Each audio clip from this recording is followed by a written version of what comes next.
Hardware in Lake Stevens, you not only find what you need, we make sure you get the help you need too. Hi, this is Greg Eaglestead, and I own Lake Stevens Ace Hardware with my wife Christine. We'll greet you at the door and answer any questions you have about what you need. We're all about serving our customers and our community. We support local high school sports and many other Lake Stevens organizations and events throughout the year. So the next time you need something for that job around the house and a little friendly advice, come see us. Ace Hardware in Lake Stevens, we are the helpful hardware folks. Ace is the place with the helpful hardware folks.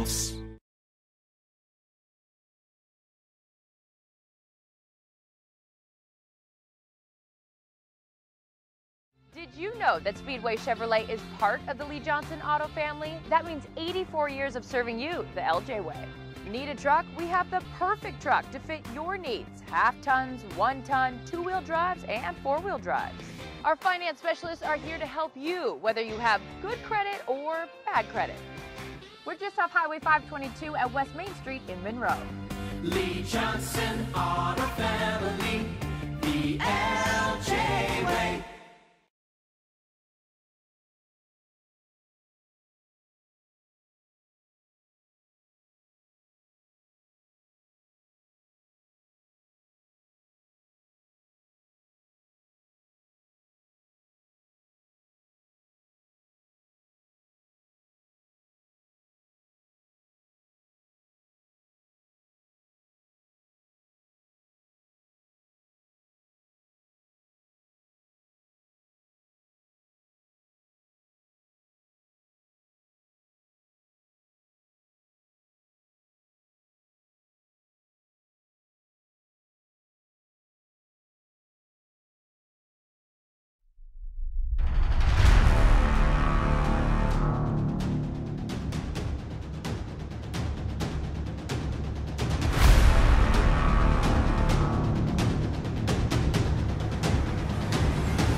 Of the South Puget Sound League. The round of 16 begins tonight. The road to the Tacoma Dome is underway. The next team that wins 4 straight games gets to haul home a trophy with a really big football on the top.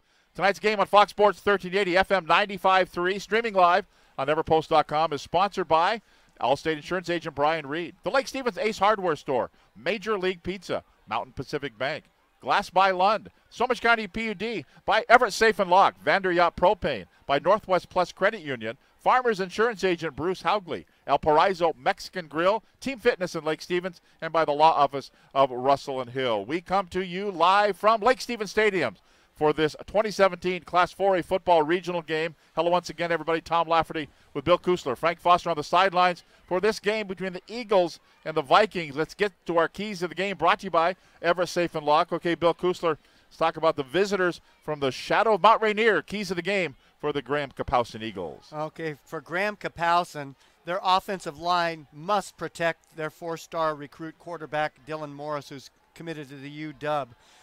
Lake Stevens' Matt Savio and Ryan Sander have played havoc over the season. They need to protect their quarterback. Number 2, get wide receiver Trey Mason involved early. It has over 1,000 yards in receptions. They need to get him going. Number 3, defensively, keep Trey Long in the pocket. Trey had most of his success last week, scrambling and making things happen with his feet.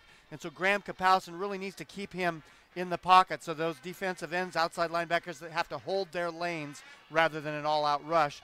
And finally, take a lead early and get the Lake Stevens crowd.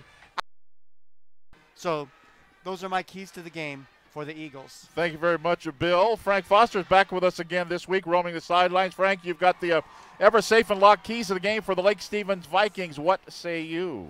Yeah, I'm going to start off with the offensive line. They need to provide Trey Long time for his passing game, and then more importantly, avoid sacks. They need to create running lanes for their backs to ensure that the balance attack that Tom likes to run is there.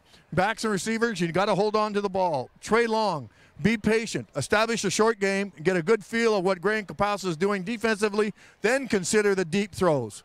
Offensive unit in total, avoid costly penalties. Defensively, read and react. Make sure the ball carrier crosses the line of scrimmage before leaving your area. Pressure the quarterback. In other words, the defensive group, pressure the quarterback. Like the lyrics from the Lionel Richie song, all night long. More is better. When tackling the Vikings in on the play, the more Vikings in on the play, the better. In other words, make the receiver or the back feel the purple pain. Take advantage of turnovers. Finally, special teams. Stay in your lane when you're heading downfield on kickoffs. No long returns or block punts by Graham Kapowska, and create running lanes for the Viking returners. No penalties. And that's the keys for Lake Stevens. Tonight's keys to the game brought to you by Everett Safe & Lock, serving Snohomish County and surrounding areas since 1971. Visit their storefront location and showroom at 5108 Evergreen Way in Everett, or online at everettsafeandlock.com. While we've got Frank on the line, Frank, how about a weather update? It's kind of been a mixed bag all afternoon long coming into this game at 7 o'clock. I'm sorry, I didn't hear you on that. Weather-wise, what do we got right now? Yeah, thank goodness the rain has stopped. It's a little bit cold down here, what you guys are experiencing up there, but the wind is not as the flags are kicking around more than I'm feeling it down here. So hopefully it stays like this for the rest of the game, and I got to take my time here because we're doing the national anthem. We are indeed. Coming up next, tonight's opening kickoff and game action from Lake Stevens Stadium. The Lake Stevens Vikings set to host the Graham Kapowska Eagles in this opening round regional playoff game. Western Conference football, playoff style. Fox Sports 1380 FM 95.3.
Heating, Cooling, and Electrical would like to take this opportunity to thank you for giving us a chance to earn your business.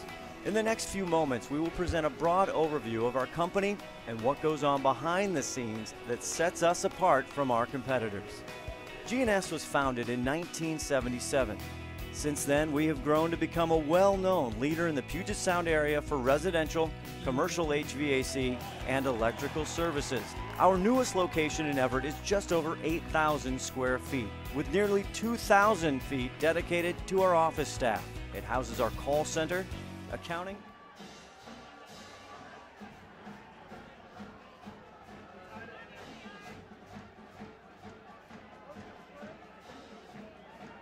just moments away. And Bill Kusler, I think for both these teams, we talked about the keys of the game, but for both these teams, Graham Kapowsin is not Kent Lake for the Lake Stevens Vikings. And on the other hand, the Lake Stevens Vikings are not whoever they played last week, Tahoma. Todd Beamer. Yeah, this is where it really gets every team that is in it thus far. The final 16 teams are all good, and so you need to be at the top of your game to become victorious in this type of game. And all very interesting. A few of the Graham Kapowsin players are looking over this way, kind of taunting the Lake Stevens crowd. I'm sure that if Coach Curley would have seen that, he would not have been happy. Last week's Kentwood victory over Jackson was the first win by a North Puget Sound League team in the past 3 years in the Quad District crossover games.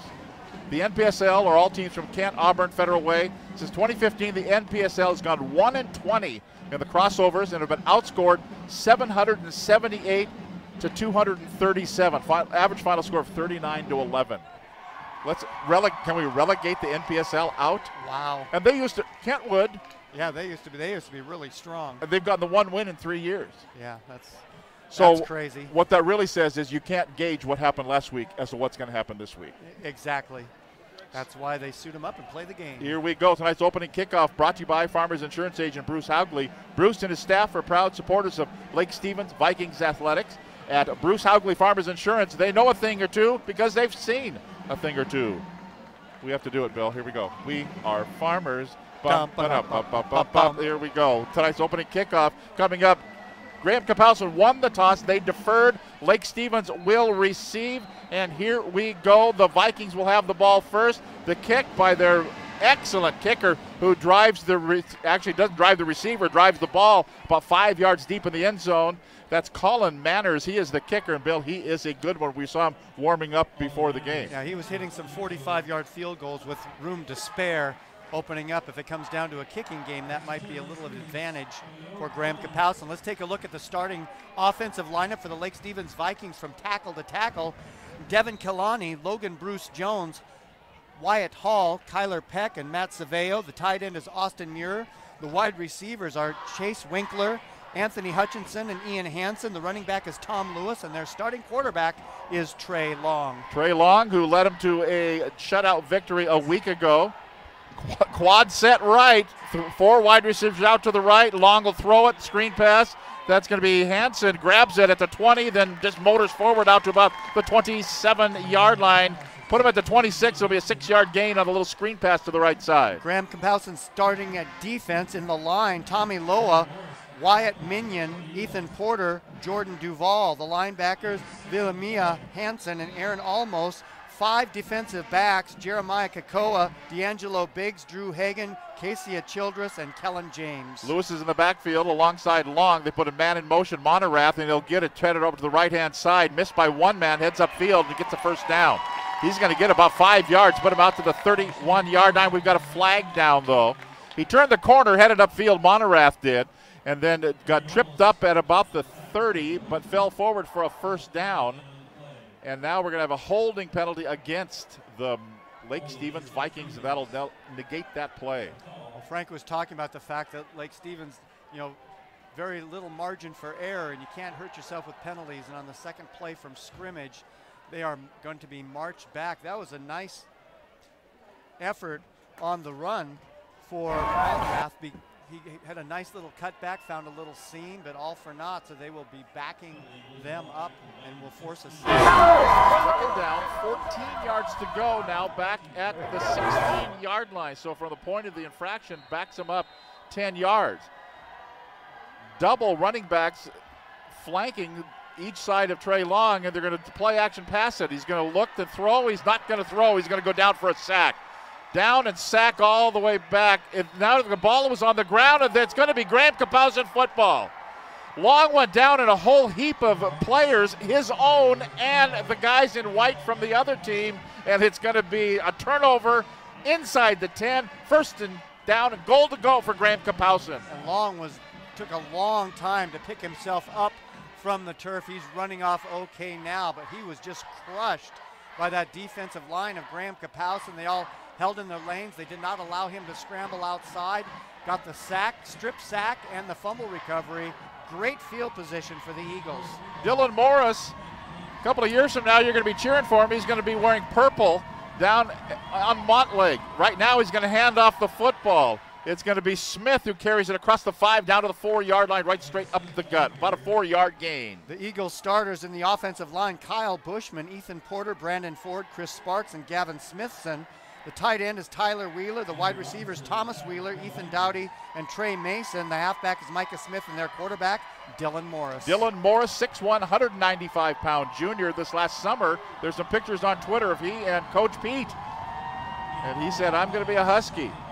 And right now, he's an Eagle. Right now, it's second down goal to go at the 4-yard line. Toss sweep left side. Smith heads upfield, looking to the end zone and goes in. Touchdown, Graham Kapowson.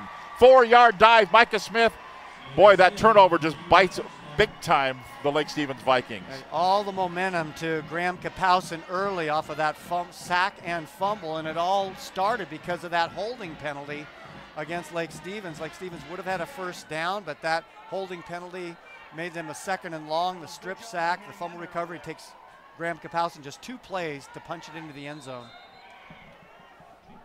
Trey Mason will hold. Colin Manners will kick it up, and it is good for the extra point. So with 10 minutes, 24 seconds of play in the opening quarter, it's the Graham Kapowson Eagles 7, the Lake Stevens Vikings nothing. This is Western Conference Football, Fox Sports 1380, FM 95.3. Okay. Your American dream is out there, so go get it. Dreams don't come easy. They're gonna make you work for it. So put on your work boots, fire up your laptop, pour yourself a cup of coffee, because there's gonna be some late nights. American Family Insurance is your American dream insurance. We protect your home, your car, your business, and the most valuable thing you will ever own. Your dream is out there. Go get it. We'll protect it. American Family Insurance. Okay.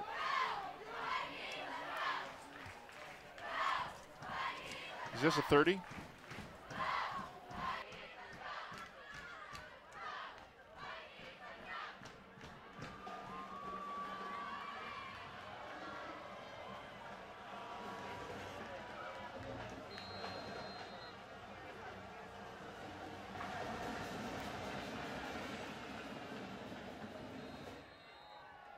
Drives Hansen about 7 yards deep in the end zone, so it'll be another 1st and 10 starting here at the 20-yard line for the Lake Stevens Vikings. Let's take a look at that scoring drive. Graham Kapowson, after that strip sack and fumble recovery, has to drive just 8 yards in 2 plays, both on the ground, with 10:24 remaining in the first quarter. A 4-yard touchdown run by Micah Smith. Colin Manners' kick is good, and Graham Kapowson leads Lake Stevens 7-0. That scoring update brought to you by Major League Pizza, offering the best pizza and sandwiches in Everett. Try one of their nearly 30 All-Star Gourmet pizzas. They hit the spot, and Major League Pizza delivers. You'll find them on Colby Avenue in downtown Everett, online at MajorLeaguePizza.com. 1st and 10 at the 20-yard line after the touchback. Flag down before the play even gets underway. They put a man in motion from right to left. I think that was Henson. And just as he went by the official, and it's going to be a dead ball foul. This is going to be a false start against Lake Stevens. Offense. Frank Foster, a very inauspicious start here for the Lake Stevens Vikings. No, you're right, Tom. And one of the things that we kind of use the term shell-shocked. I think that that quick touchdown, they've got to overcome that and just get back to what they've had success doing, and that is having a balanced attack, the short pass, set up the run, and just go right at Graham Kapowson. So it'll be 1st and 15 at the 15-yard line for Lake Stevens. Play action, but they're going to give it right. That's Calvin up the middle, across the 20. Flag down, 25, and out to the 30-yard line.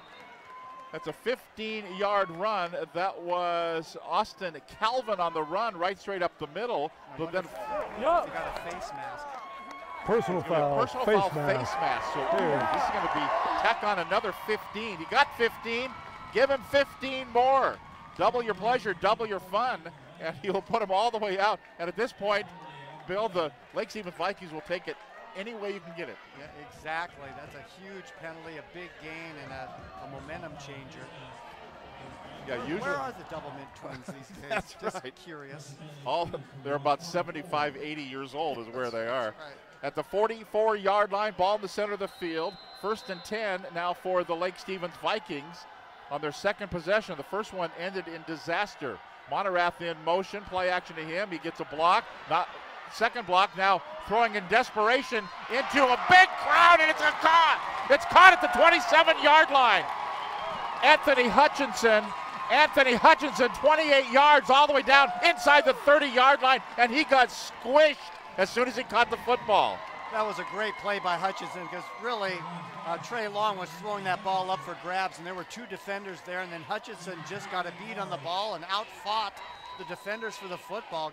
Great play by Hutchinson. So it'll be 1st down, 10 yards to go at the 28-yard line, left hash mark. 2 wide receivers to the right. Montarath fake it to him. They'll give it to Calvin up the middle. Calvin at the 20, spins out to the 16, or actually about the 18-yard line, and then a flag down at the end of the play. He got down into the red zone at the 18-yard line. Dead ball. Personal foul number 11 White. 11 White after the play. After the play. Flying in from the back judge. Dead ball foul, personal foul against Graham Kapowson. Ouch. Are we watching the Seahawks? I know, I was just going to say, the Seahawk game with flags galore. I hope this doesn't turn into that, but it certainly has helped the Vikings here on this drive. And you know, we saw Tom Lewis on the training table after warmups. We have not seen him in the ball game, but Calvin has done a great job just running between the guards straight up the middle. And Lake Stevens threatening now inside the 10-yard line. 1st down, goal to go. Where they finally put the ball down will be at the 8-yard line. So a couple of 1st downs via the big personal foul penalties here against Graham Kapowson. 1st down, goal to go at the 8-yard line. Trey Long claps his hands. Here's the snap. Fake on the handoff, rolling to the right, looking into the end zone. Can't find anybody. He'll run it himself. He's going to get a couple of yards, put him down to the 6. And another flag comes in at the end of the play. That's going to be a 2-yard gain. And then we're going to go half the distance to the goal line. Wow. End of the play is when these flags come flying in. Lake Stevens was clapping there, and they're going to say dead ball foul. It's going to be an unsportsmanlike conduct penalty against Graham Kapowson. I did not see what it was, but that you can tell when the flag comes out after the play is over, perhaps somebody said something within earshot of the referee. But Graham Kapowson is just helping Lake Stevens get right back into this game. See if Frank Foster has any idea what happened on that one, Bill, or Frank, it really came in after that play was over. Yeah, it could have been somebody say something. It also could be somebody just taking an extra pull on the shoulder pads or whatever, some cheap shot. If I'm Coach Curley, I'm going to get my guys off to the side when whatever comes out of this and say, hey, this is garbage. This has got to stop. We have a dead ball, unsportsmanlike conduct. Defense, half the distance. Replay, 1st down. Big boy football. Put on your big boy pants and get ready to go. Lake Stevens is really making a statement here after giving up that touchdown after the strip sack and bringing the ball right back up the field. They've already driven about 77 of those 80 yards. So it'll be a 1st down, automatic 1st down off the personal foul. So 1st down, goal to go at the 3-yard line. Ball's at the right hash mark. Double wideouts to the left. They've got it a 2nd down. I thought it was 1st, but it's going to be Calvin up the middle, and Calvin gets it. Doesn't matter if it's 2nd, 3rd, or 4th down. He gets 4 yards, and he gets a Lake Stevens touchdown. That was an impressive drive, but helped so much by the undisciplined play of Graham Kapowson to let Lake Stevens come in and come within 1 point of tying this ball game up. Interesting drive. Most of the drive yardage was off the penalty. Yeah, but a couple of 15s and a couple of half the distances.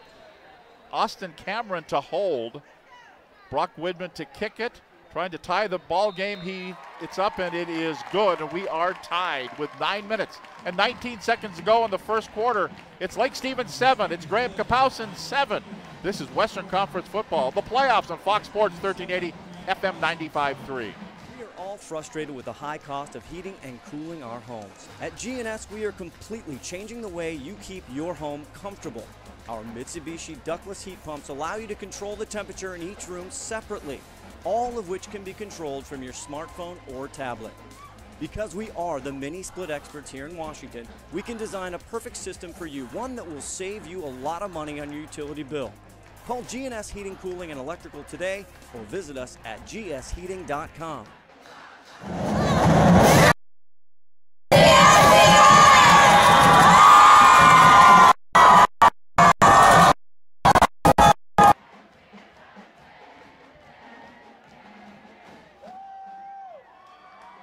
But 34 yards of that drive were via penalty. We'll take a look at that drive after this kickoff.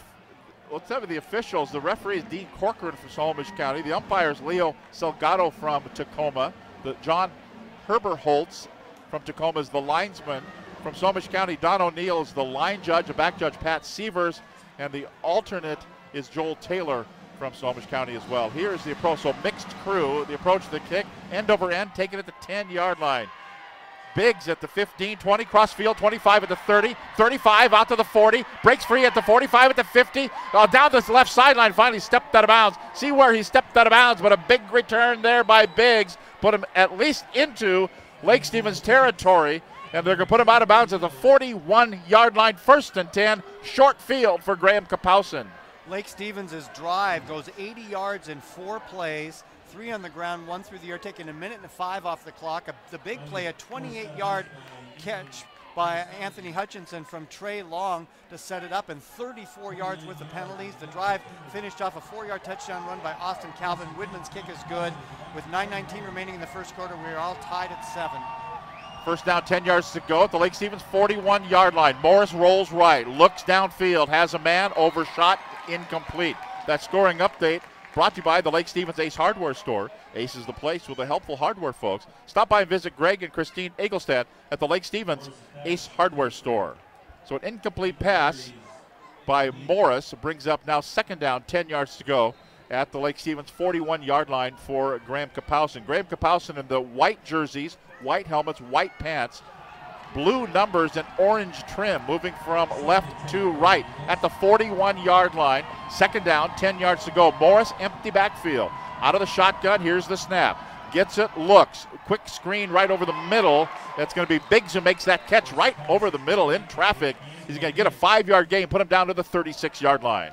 A little slant pattern inside, trying to break him free, but it was well defensed by the Lake Stevens linebackers and coming up with a short gain. So now bringing up a 3rd down. Key play defensively for Lake Stevens. 8 minutes, 41 seconds to play here in the first quarter. All tied up, 7-7, the Eagles and the Vikings.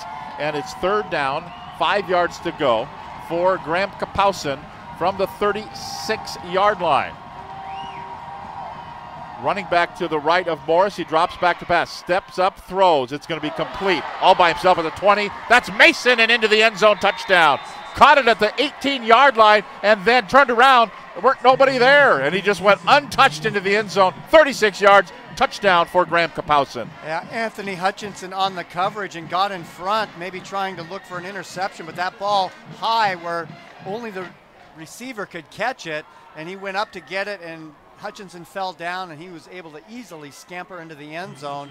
And this looks like we're going to have a shootout today, Tom. This is one of those games, defense optional, like some of the college games earlier today. Manners to add the extra point, kind of a low snap. The kick, though, is airborne, and it's up, and it is good. With 8 minutes and 16 seconds to play, we got ourselves a ball game. It's 14-7. Graham Kapowson leading Lake Stevens. Western Conference football, the playoffs on Fox Sports 1380.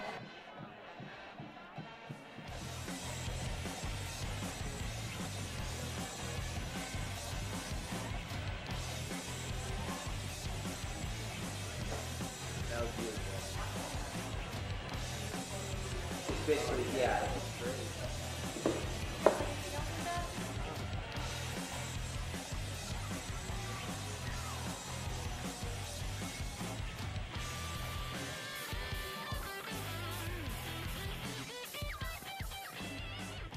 Back, Tom Lafferty, along with Bill Kusler and Frank Foster. Our statistician tonight, Alex Clausius. Our spotter, Andrew Klesick. Our audio graphics by Pat Castro. Sean Ryan is our radio network producer tonight, back at the Fox Sports 1380 studios in downtown Everett. 14-7 the lead for Graham Kapowson over Lake Stevens, but Lake Stevens going to step up to the plate again here with the kick by Manners to come, and it's going to bounce and go into the end zone. And Hansen was there, had to go kind of go over his head, and it'll be 1st and 10, another touchback, 1st and 10 at the 20-yard line for Lake Stevens. So Graham Kapowson's scoring drive goes 41 yards in 3 plays, all through the air. The big play was the kick return that brought the ball all the way back to the Lake Stevens 41-yard line. A 36-yard touchdown pass from Dylan Morris to Trey Mason. Colin Manner's kick is good. 8:16 remaining still in the first quarter. Already Graham Kapowson 14, Lake Stevens 7. Scoring update brought to you by Glass by Lund, family owned and operated since 1967, offering the best price, value, and quality installation online at glassbylund.com. Double wideout stacked both sides, 1st and 10 from the 20-yard line now for Lake Stevens. Trey Long gets the shotgun snap, give it to Tom Lewis. Not much running room there. He'll fall forward, get fallen upon at about the 23-yard line. So gain of about 2.5. So we're going to give him officially 2. It'll bring up 2nd and 8 coming up here for Lake Stevens. It's always interesting to see how coaches, run players in and out. Austin Calvin was so effective between the tackles, and yet now bringing in Lewis and sometimes Monorath to run it. So it'll be 2nd down, 8 yards to go. Play action pass. Long steps up in the pocket, now being chased. He'll run the football. Elude one man, but not 2, 3, and 4 will bring him down. No gain on the play. Nobody open downfield. Running play it turns into, and no gain it turns into. Brings up 3rd and long coming up here for Lake Stevens. And good coverage by Graham Kapowson. No one to throw it to. Long not wanting to throw it into traffic that time. Tried to make something happen with his legs, but not very effective. 3rd down, 8 yards to go for Lake Stevens. In their black jerseys, gold pants, purple numbers. Actually, black, they've got the purple pants on tonight, not the gold pants. Now, they may change at halftime. Motion man, and now we've got the left defensive end jumped into the neutral zone. I think we're going to have a dead ball foul, encroachment, neutral zone infraction here on the left defensive end.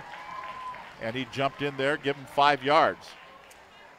It's already 39 yards worth of penalties against the Eagles. 3rd down, 3 yards to go now for Lake Stevens. They just kind of reset the offense, and here we go. 3rd and 3 at the 27-yard line. Trey Long has a running back to his right. Is he going to throw? He's going to roll. Roll to the right. He's going to throw. It's going to be complete at the 35-yard line and out of bounds at about the 38. That is going to be Austin Murin. Came back, turned around, kind of the safety valve there, threw an absolute strike to him. That's a 10-yard gain and a 1st down for Lake Stevens. Trey Long kind of taking off where he left off last week. He's 3 for 3 for 44 yards. So it'll be 1st and 10 for Lake Stevens. Now at their own 37-yard line. Ball at the right-hand hash mark, a 14-7 lead for Graham Kapowson. And Lake Stevens with it now empty backfield. Still looking to the sideline here, the near sideline to get the play. Motion man through the formation is Monorath. Fake it to him, run the football. That's Long up the middle. Long carrying a couple of guys with him. Out to the 40, out to the 44-yard line. Trey Long, the quarterback keeper. He's a little slow to give up. You want to run your quarterback. Yeah, your backup quarterback is a freshman. But it was well designed. They faked the fly sweep, and then he went straight up the middle, got a nice 7-yard gain. So it'll be 2nd down, 3 yards to go for Lake Stevens. Quad set left, rolling to the left. Rolling, still rolling. Now downfield he goes. Puts it down into traffic again. This time it won't happen. Chase Winkler was the intended receiver for the Lake Stevens Vikings. Incomplete pass. Let's go down to the field to Frank Foster. Frank. Tom, a couple things. Number one, Lake Stevens, one of the challenges that they're going to have is not to retaliate when the misbehavior of GK starts to rise again. Second of all, I've been watching what the line has been doing here, and it appears on the run what they're doing is whatever Graham Kapowson gives them, they're just going to take them that way, and the back has to read counter to that. And the final comment he needs to look, Trey needs to look little short passes a lot more often. 3rd down, 3 yards to go. Here's a short pass. It goes to Monorath. Eludes him at the 45. Spins across the 50 and into Graham Kapowson territory down to the 48-yard line. That's a gain of about 8 yards and a 1st down on a little short pass, a little short screen pass to the left side to Monerath. Yeah, I agree with Frank. The previous play where he tried to go long to Winkler, that ball was underthrown by about 5 yards. And so, yeah, the little dink and dunk seems to work really well for Trey Long. So first down, 10 yards to go. Now the football into Graham-Kapowsin territory at the 48-yard line. 5:42 to go. Opening quarter, a 14-7 lead for the Eagles. Play action, back to pass. Now eluding the rush is Long, runs it now. Tucks it and gets the first down and more down the left sideline. See where he stepped out of bounds. They're going to say he stepped out of bounds for an 11-yard gain at about the 38-yard line. Just barely enough for the first down on the running play there by Trey Long. And one of the keys to the game that I talked about beforehand for Graham-Kapowsin was keeping Trey Long inside the pocket. Well, that time he got outside and he made it count for an 11-yard gain and the first down. Of course, he's been playing wide receiver. You know, he was the backup quarterback, but he was playing wide receiver. They couldn't keep him on the bench. An athlete like Long is. 1st and 10, neutral zone infraction again. This time it'll be a different guy that'll jump in. It's going to be a dead ball, 55. encroachment on the defense, 5 yards, replay, first down. Teleporter. Teleporter. Ethan Teleporter jumped into the neutral zone. The previous guy that did that was Tommy Loa. So this is kind of like the Seahawks too. You just wait for the next guy up on who they're going to call the holding penalty on in the offense. 1st and 5 now. 1st and 5. Back to pass. Throwing. Screen pass. Bubble screen is going to be complete at the 30 down to about the 28-yard line. That's going to be Hutchinson who made the catch. That's an 8-yard gain and a first down. Somebody lost a hat, and that's going to send, well, that same – it serves you right. You jump into the neutral zone, you're going to lose your helmet, and you got to go off for a play. Ethan Teleporter has to go off. He lost his helmet. So an 8-yard gain and a first down for Lake Stevens. That is such a well-designed play where they bring the back to the quarterback after sending the tight end down and out, and just found a little crease. And they really, Hutchinson has a nose for where the opening is and was able to get the first down. First down, 10 yards to go at the 25-yard line for Lake Stevens. Play action is going to throw it over the left-hand side. He's got a man incomplete. Chase Winkler was the intended receiver, overshot him. He was covered stride for stride down the field, but an incomplete pass brings up 2nd down 10 for Lake Stevens. And that's a situation where you put the ball in a spot where only the offensive player is able to get it. That time a little bit overthrown, but did not risk the interception. Common opponent for these two teams was Arlington. Lake Stevens lost to Arlington 54-28. Graham-Kapowsin beat Arlington in week 5, 35-21. 2nd down, 10 yards to go at the 25-yard line. Give it to Monerath. Monerath, I'm not sure, expected the football. Got across the 25 down to about the 23 maybe. Yeah, they will give him forward progress. I almost felt like Monerath thought it was going to be a play action. He was going to take it away from him, and Trey Long says, here, take it. This will be the 10th play of this drive, and it's a 3rd and 8 coming up here for the Vikings. Probably in 4-down territory here unless they get quite a bit closer for a field goal attempt. 3rd and 8, left hash mark at the 23-yard line for Lake Stevens. Down by a touchdown. 3 wideouts to the right, 2 to the left, and that's Monerath who goes in motion. They let the blockers go through. It's going to be Monerath makes the catch at the 20, at the 15, trying to head. He's going to get the first down inside the 15-yard line for an 11-yard gain. That time, Bill, they purposely let the blitzers come through, but Long says, how about not so many of them let him through? That's a terrifying play where they try to do that little inside screen. And, yeah, he had 3 or 4 big guys breathing down his neck, just barely got the ball away. But a 12-yard gain and a first down for the Vikings. First down in the red zone now at the 14-yard line for Lake Stevens. Long claps his hands, shotgun snap. Give it to Monerath, heading over to the right-hand side, tries to jitterbug his way around one guy, and the guy stood his ground and says, I'm going to drop you right here for a 3-yard loss. And the tackle out there by D'Angelo Biggs. Yeah, Biggs really did a great job of having contain on the outside, was not going to let him get around him, and then turned him back in and was able to make the tackle himself. Loss of 3, so it'll bring it back to the 17-yard line. It's going to be 2nd down and about 12 yards to go for Lake Stevens. Makes some personnel changes, sending A couple of guys to the sidelines and a couple of guys in there to set up their offense. With 3:15 and counting to play in the opening quarter. Empty backfield here. Long drops back. Again, being chased, they'll throw the screen. It's going to be Hanson who makes a catch at the 15, then dives forward close to the 10-yard line. Got about a 7-yard gain. Put him down close to the 10. Let's go down the field to Frank Foster on the sidelines. Frank. Tom, Trey's having success on that because he's looking right, throwing back left. We used to call that a counter throw. And what you're doing is you're going counter to where the strength is, and he's picking up very nicely the wide open receiver. They still have to give him a little bit more time, and also they can run the skinny post route. 3rd down and 8 yards to go. Back to pass all by himself. A lot of time. Double pump now. He's going to run the football at the 10 and then dives forward. Nobody open in the end zone. He's going to be brought down, flagged down, back in the backfield before he's scampered off to the right side and got a few yards. It would be, if the play stands, it'll be a 4-yard gain. And see who they're going to call this on. Probably it's going to be called here against Lake Stevens on a hold. Well, I think you take the down, don't you? It's an interesting call because it would bring up a 4th down and 3 if they decline the penalty. And they would force Lake Stevens either to attempt a field goal or go for it on 4th down. Yeah, it'll be a holding penalty. It's going to be declined. So it'll be 4th down. So given the results of the play was a run for about 4 yards for Trey Long.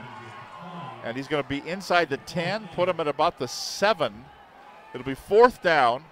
And it looks like we're going to get a field goal attempt as Brock Widman runs out onto the field. So Widman, the kicker, they're going to spot it here at the 14-yard line. This will be a 24-yard field goal attempt. Austin Cameron to hold, waiting for the snap here. The spot, the kick, plenty of leg, plenty of distance, and it is good. So with 2 minutes to play here in the opening quarter, our score, it's the Graham Kapowsin Eagles 14 and the Lake Stevens Vikings 10. This is Western Conference Football, Fox Sports 1380 FM 95.3. When you shop at Ace Hardware in Lake Stevens, you not only find what you need, we make sure you get the help you need too. Hi, this is Greg Eaglestead, and I own Lake Stevens Ace Hardware with my wife Christine. We'll greet you at the door and answer any questions you have about what you need. We're all about serving our customers and our community. We support local high school sports and many other Lake Stevens organizations and events throughout the year. So the next time you need something for that job around the house and a little friendly advice, come see us. Ace Hardware in Lake Stevens. We are the helpful hardware folks. Ace is the place with the helpful hardware folks. A couple of score updates in the 2As earlier today. West Valley of Spokane beat Franklin Pierce 46-13. 2B, Toledo 28, Concrete nothing. That was a final. Also a 2A. Stillicum beat Othello 28-26.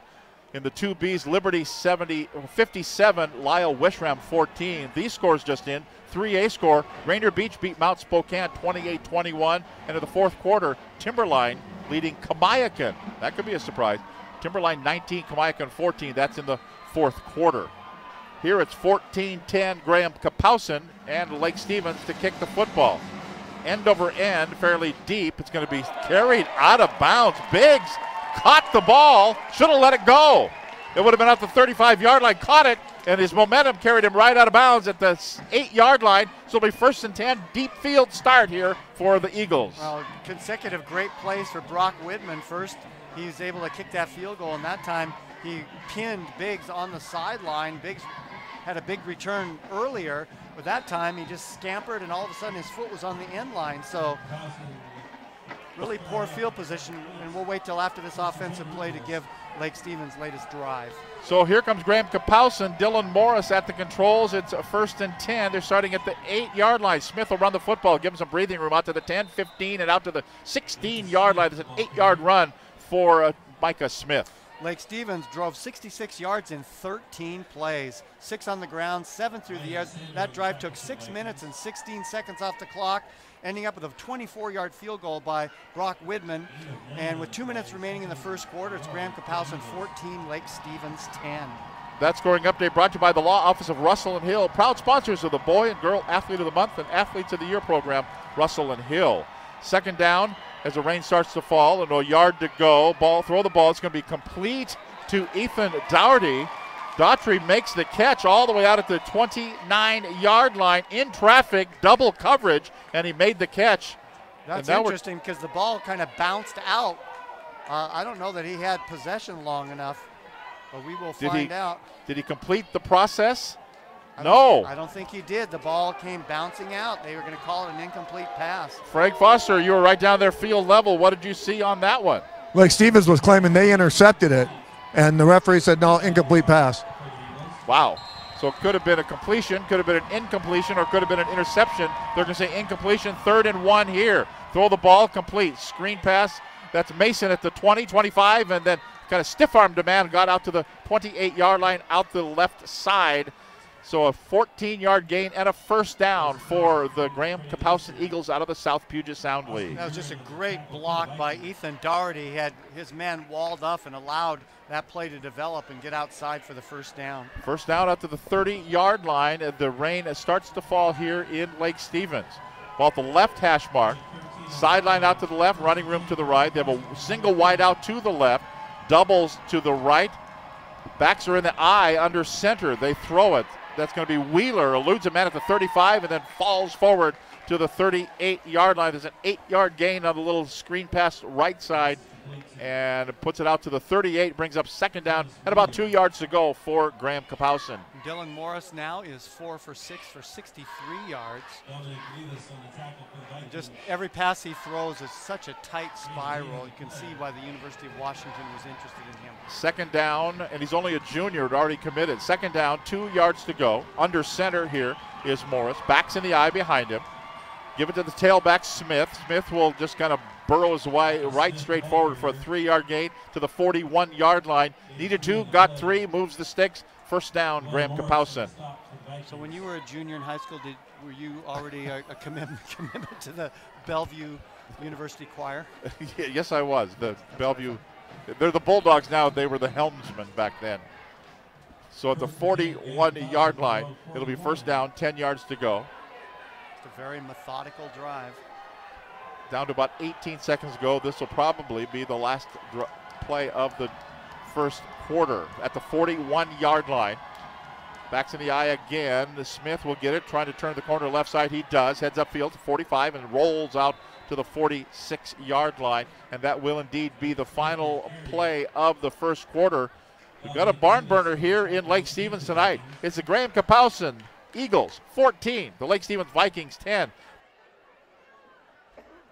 Did you know that Speedway Chevrolet is part of the Lee Johnson Auto family? That means 84 years of serving you the LJ way. Need a truck? We have the perfect truck to fit your needs. Half tons, 1 ton, 2-wheel drives, and 4-wheel drives. Our finance specialists are here to help you, whether you have good credit or bad credit. We're just off Highway 522 at West Main Street in Monroe. Lee Johnson Auto Family, the LJ way.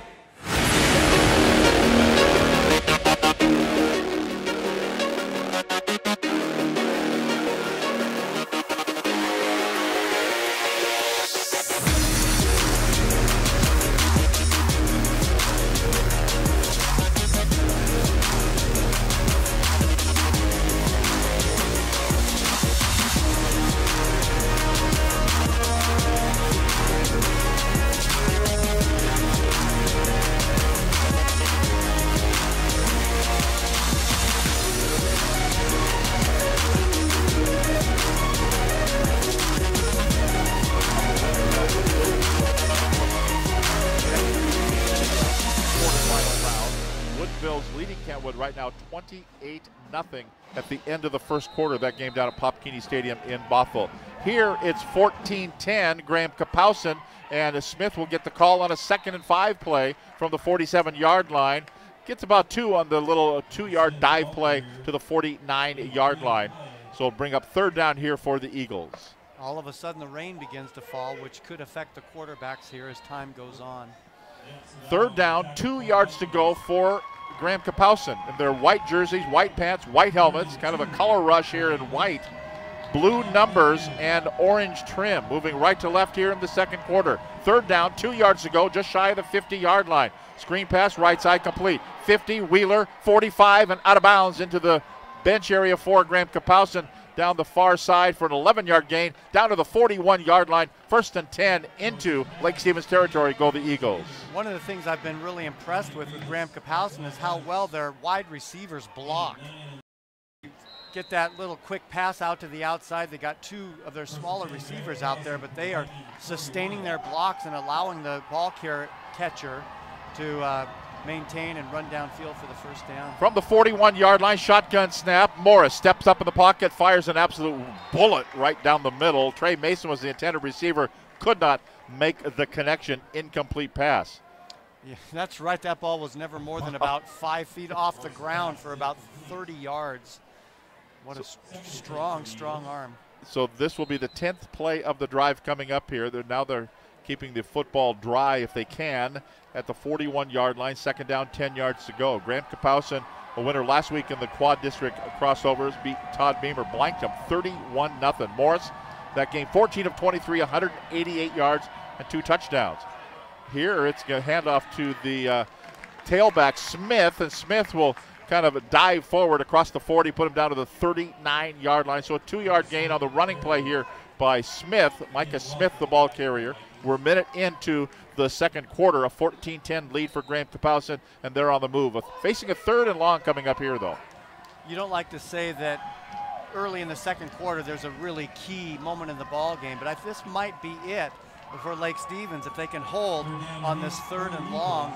Graham Kapowsin has been able to extend their drives all night long. Morris goes under center. Backs are stacked up in the eye. Old style looking football here. Back to pass, gets protection. Flag down, play. In fact, they'll unwind this one in slow motion. And this is going to be a false start, I think. It's going to be a dead ball, false start penalty. Illegal procedure against Graham Kapowsin. So that play didn't even happen. It's going to back them up. It's going to be 3rd and even longer. 3rd and about 13 yards to go, all the way back at about the 44-yard line for the Eagles. Well, Graham Kapowsin traveled very well. The visiting stands are completely full, and they brought their band up here. The Lake Stevens fans, always a lively bunch, and I don't think any of the players heard the whistle at the beginning. That play continued for quite a while before they were finally able to blow it dead. So from the 44-yard line, it'll be 3rd down. This is even more of a key play here for Graham Kapowsin.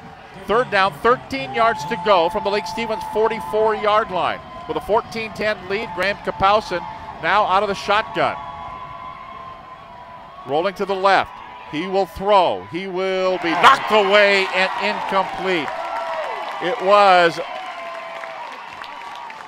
the intended receiver was Trey Mason, and it was Casey Kinchin in on the defense. Bill, nicely done. Oh, he did that. That was absolutely textbook. He didn't get his offhand around the receiver. He just put his left hand out, was able to dive in front and knock that ball away. That was. And the ball was knocked away by a defensive back, and his Achilles tendon is doing just fine. So it'll bring up now 4th down, 13. That's not nice. That's not as funny as you think it is. Yeah, I know. Long high snap, but the punter gets it down. That's Hansen is deep to receive. They're just going to stay away from this one. And it's going to be down at about the 22-yard line. It's kind of a weird-looking snap, weird-looking kick, and then a bad hop for Graham Kapowsin. Lake Stevens says, we'll take it.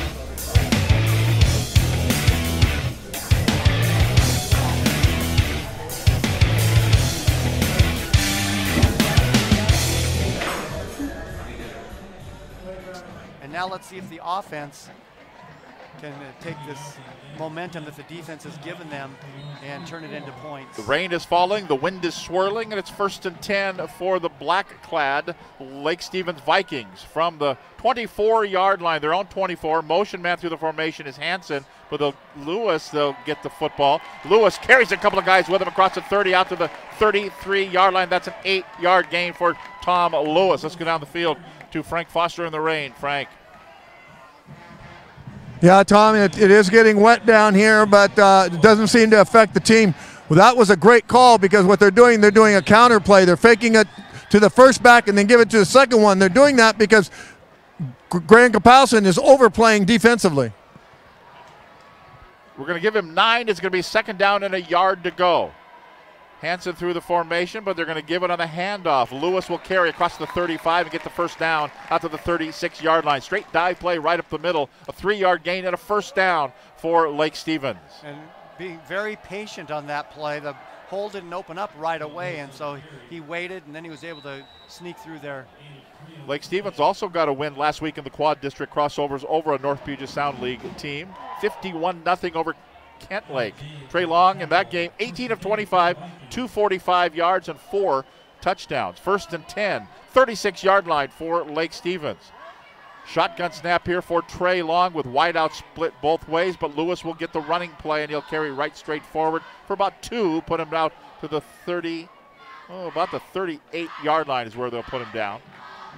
So a 2-yard gain for Tom Lewis on the dive play there, keeping it very simple here on this drive so far. And 2nd down, 8 yards to go coming up here for Lake Stevens. They're already up to the line of scrimmage with the play signaled in from the near sidelines with the big placards. 2nd down, 8 yards to go. 38-yard line, shotgun, no, it's going to be a direct snap. Oh, Lewis got it. He got the football, and he got a whole big face full of guy from Graham Kapowson. He got absolutely pancaked. They will give him a 1-yard gain, but I don't know how. He was decleated. Aaron almost came up and filled that hole. It wasn't almost. He got the whole thing. 6 foot 220 and put all of those 220 pounds right into his face. So 3rd down, 7 yards to go for Lake Stevens. Down 14-10 to Graham Kapowson at the 39-yard line. Shotgun snap, back to pass. Floats, he's got it. Monerath is there. Can he keep it? He does! At the 25, 20, 15, 10, 5, dives, touchdown, Lake Stevens. No, is he out of bounds or did he?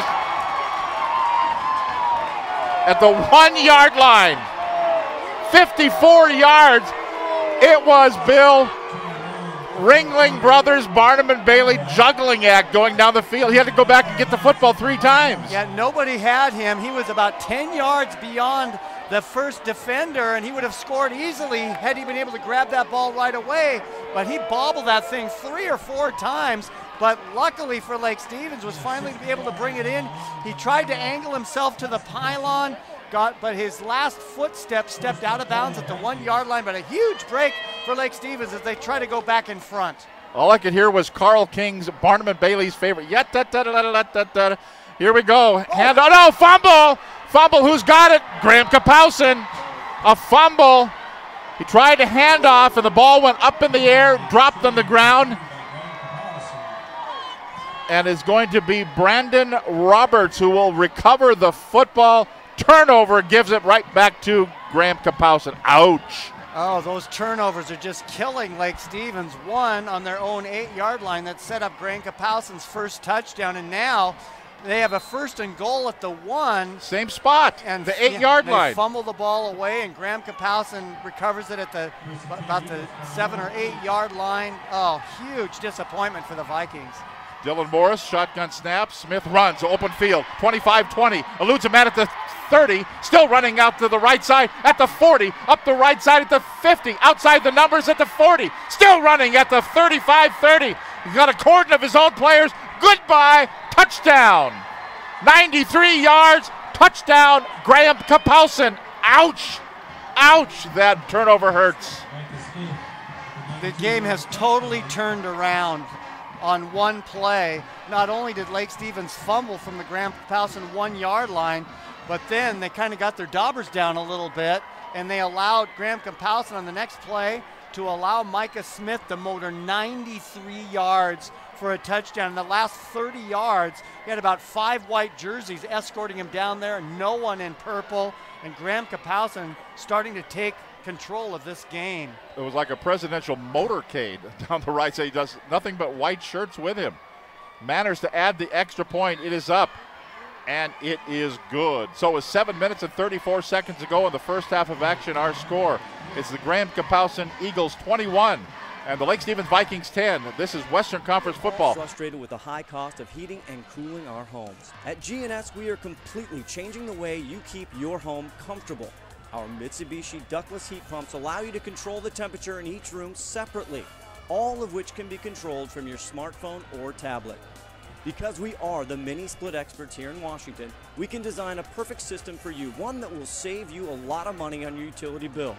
Call G&S Heating, Cooling, and Electrical today or visit us at gsheating.com.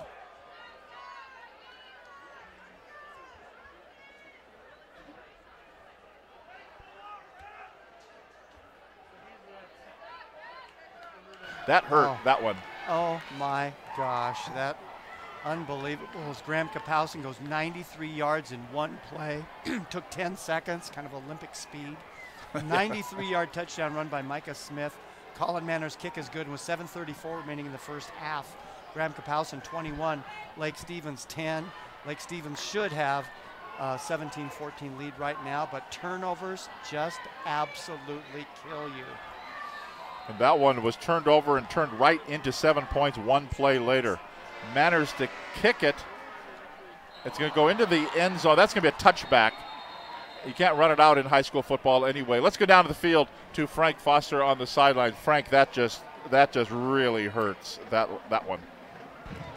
Yeah, Tom, it really does. And what one of the defensive coach was talking to the players down here and said, you cannot let the adversity take over, and that's what they did. And good teams, i.e. GK, they're going to take advantage if you don't stay on top of your game. So it's going to be real interesting now to put together a drive and get that consistency back. So starting at the 20-yard line, it'll be 1st and 10 for Lake Stevens. See if they can put one on the board here in this first half. Give it to Monorath on the running play, heads left, gets a couple of yards, put him out to the 22-yard line. That scoring update was brought to you by Snohomish County PUD. The PUD has been your community energy partner for more than 65 years, offering smart ways to help you save energy and lower your bill. Check out their website at snowpud.com for more smart rewards, smart rebates, and smart ideas. 2nd down, 8 yards to go for the Lake Stevens Vikings now from their own 22-yard line left hash mark. Shotgun snap here for Trey Long. He's got a running back to his left. He'll take it away from him, and it'll roll to the right. Looking upfield, now being chased by a bunch of big guys from Bethel. He throws it out of bounds and safely out of bounds.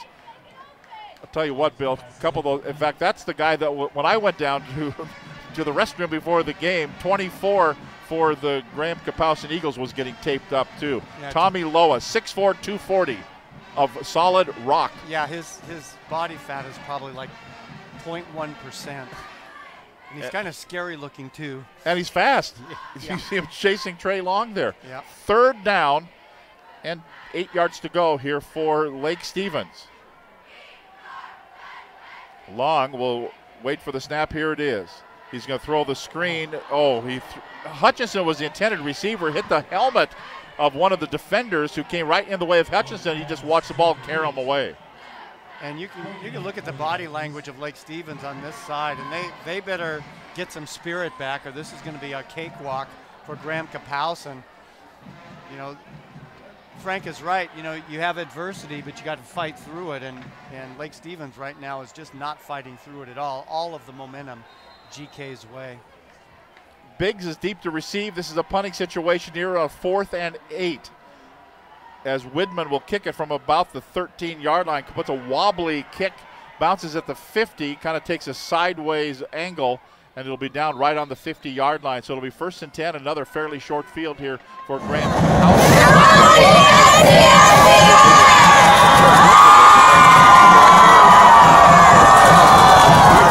Punt and 50-yard line, 1st and 10 for the Eagles from the South Puget Sound League. They came in as the number 2 team out of the South Puget Sound League, behind Puyallup, who Puyallup beat them earlier in the season. Monroe dispatched Puyallup last night, 21-14. So the Monroe Bearcats have already punched their ticket into the round of 8. Winner of this game will do the same. Smith will get the ball on 1st and 10 from the 50. Heads left, went 93 the last time, only goes 5 here. Put him down at the 45-yard line. But 127 yards so far on 9 carries. And just good blocking over there. It didn't look like it went very far, but when they unpile, it's a 5-yard gain. 2nd down, 5 yards to go for Graham Kapowski. At now the Lake Stevens 45-yard line. Backs in the eye. Dylan Morris, the quarterback, heading for Washington, after another year, give it to the fullback this time, and he will carry the ball and get a first down. I think, no, they're going to say his knee touched just shy of the 40-yard line, so that'll be a 4-yard gain there. And that was Aaron Olmos who will carry that one. Not very often they give it to the fullback. Not very often, Bill, anymore that we see backs in the eye. I know. It looked like Stanford, didn't it? But oh, you had to bring that up. Yeah, sorry. Ouch. Yeah, he had that great stop defensively a little bit earlier in the ballgame. That time, you always throw your blocker a bone, give him 1 or 2 carries a game. 3rd down and a yard to go. Give him another yard here, and he's going to fight, and he's going to, I think, second effort will give him 3 yards. He was stopped, stacked up, maybe barely got the first down, and then he just kind of twisted and then dove, and he gets 2 yards, put him at the 39-yard line, and a first down for Graham Kapowsin. It's really interesting. You know, they got a 4-star recruit quarterback, and yet it's really important for Graham Kapowsin to get their running game going, and just a very balanced attack. And everything I've read about Dylan Morris, their quarterback, has been that he is one great kid with a good head on his shoulders. Toss it to Smith, right side. Nothing doing this time. He's going to be brought down for a loss. Loss of 2 yards on the play. It was Smith, and he got buried into the AstroTurf, and he's slow to get up. And he got hit hard there. That was Isaiah Harris that took him down. So a loss of 2 on the play. Put the ball back on the other side of the 40-yard line. So a little spark here for Lake Stevens. Down by a score of 21-10. 4:35 to play in the first half. A couple of turnovers have come back and really bit the Vikings. 2nd down, 12 yards to go from the 41-yard line, right hash mark. Under center is Morris. Backs in the eye behind him, double wideouts to the near side. Play action pass, stepping up. Has protection, throws, incomplete. Tyler Wheeler, the intended receiver, down the right-hand side. Well covered downfield. Incomplete pass. Brings up 3rd and long for Graham Kapowsin. It looked to me like Wheeler kind of gave up on that route, and had he kept running, the ball would have been perfectly delivered. So 3rd down, 12 yards to go here for Graham Kapowsin. They're pretty old school. They huddle up, break the huddle, come up to the line of scrimmage. They will go shotgun here on a 3rd and long. 3rd down, 12 yards to go. Trip set to the left side. Ball's at the right hash mark. Morris has lots of time. Throws, ball's batted up and incomplete. Batted up straight in the air. That was Javon Morris at 6'6", got a big mid up there and batted that ball away. So got to hand it to Lake Stevens defense. Nice series there will force the Eagles to punt. So the punter is Colin Manners. He's a 6'2", 190-pound senior. Austin Murin is deep to receive at the 10-yard line or so. On a 4th down and 12, Manners will punt the football. Better snap this time.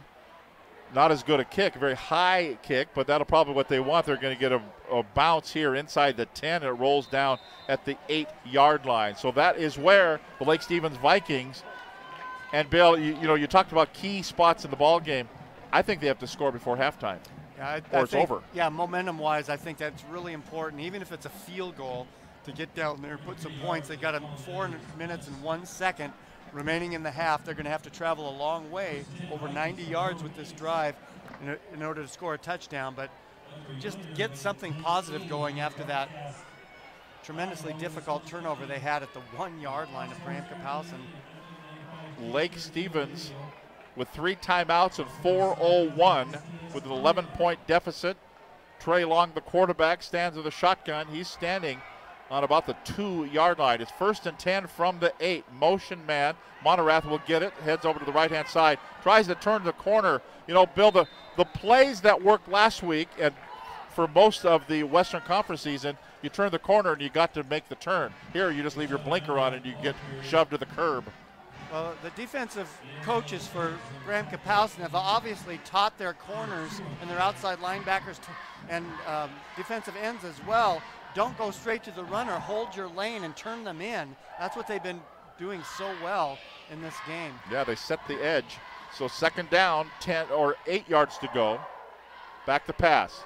Long has time now. Steps up in the pocket, throws. Too high for Hutchinson. Hutchinson, the intended receiver, too high for him. And he had a little bit of open field as well because he had gotten a step on his defender. But incomplete pass brings up now 3rd down.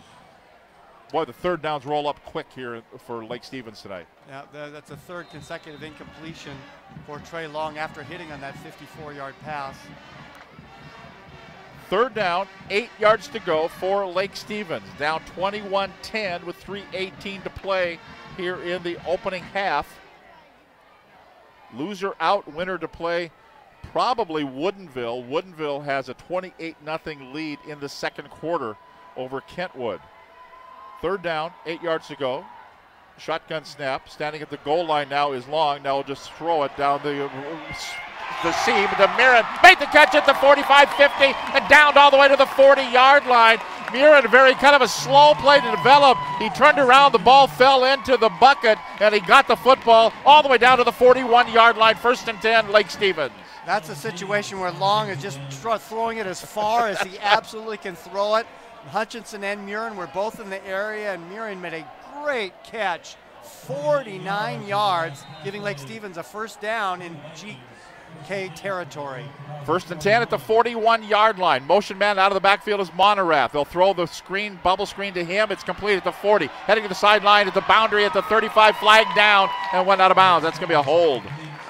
I do believe it will be a hold. Let's go down to the field to Frank Foster on the sideline. Frank. I want to go back to that play that Mirren just caught the pass. Hutchinson almost made the classic faux pas. In fact, he actually had his hand on the back of the Graham Kapowson defender, and the play was in front of him. He almost, the referee could have thrown the flag against him. Wow, that would have really hurt. Here, this one's going to hurt anyway, but it's going to be a penalty here against Lake Stevens after the nice pass play over to the left side. Monerath had got down inside the 40-yard line, but it's going to be a holding penalty against Lake Stevens from the point of the infraction. Backs it all the way up to the 45-yard line. So it'll be 1st down and 14 yards to go for Lake Stevens. Turnovers, penalties, just absolutely kill you. You're listening to Fox Sports 1380, KRKO Everett. Tom Lafferty, along with Bill Kusler and Frank Foster, Alex Clausius, Andrew Klesick, Pat Castro here in the booth. Back at the KRKO Broadcast Center is Sean Orion running things tonight. 1st down, 14 yards to go. Monerath will get it. Gets grabbed as he got back to the original line of scrimmage, kind of spun down. So give him a 4-yard gain. Back to the original line of scrimmage. Brings up now 2nd down, 10 yards to go for Lake Stevens. The clock is stopped here with 2:48 to play in this first. I'm not sure why the clock stopped. I'm not sure why the clock is stopped now. Wasn't that a running play? Shh. Yeah, okay. Just wondering. 2nd down, it still hasn't been running.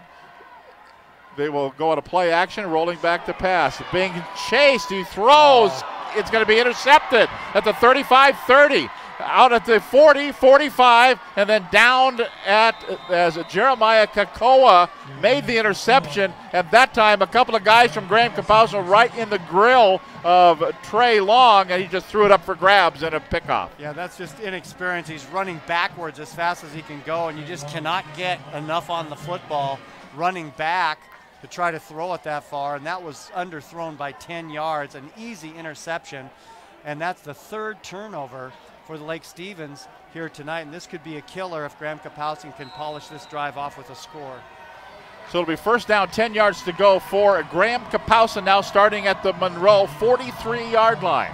Backs in the eye behind Morris, steps up to throw, has a lot of time, throwing the deep ball down the right-hand side. He's got a man there, incomplete. Mason was the intended receiver, broken up there downfield nicely by Lake Stevens. Hutchinson was on the coverage. Mason is still down inside the 5-yard line. Trey Mason, and he has not gotten up, and he is still kind of rolled over. It's taken an hour and 15 minutes for the training staff to make it. Let's go down the field. Frank, you've got a better view of it. Yeah, Tom, he appears to be holding his right knee. And so now laying down inside the 5, And that's going to, down at the 3-yard line. And so they are tending to the injured player, Trey Mason, who was the intended receiver. But he's a long way from the bench area in all fairness. It was a long way for the training staff to run. The Lake Stevens staff made their way out there as well. They're still tending to him on the field. So we will step aside here with 2 minutes and 35 seconds to play in the first half of action. It's Graham Kapowsin 21, Lake Stevens 10. Western Conference Football, Fox Sports 1380 FM 95.3.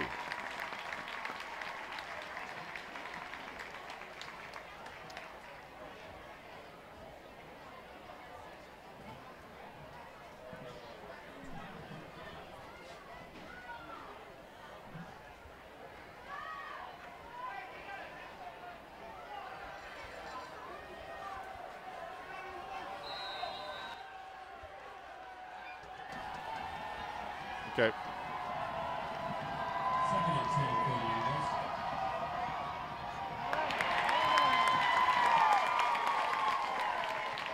I don't know if we're on.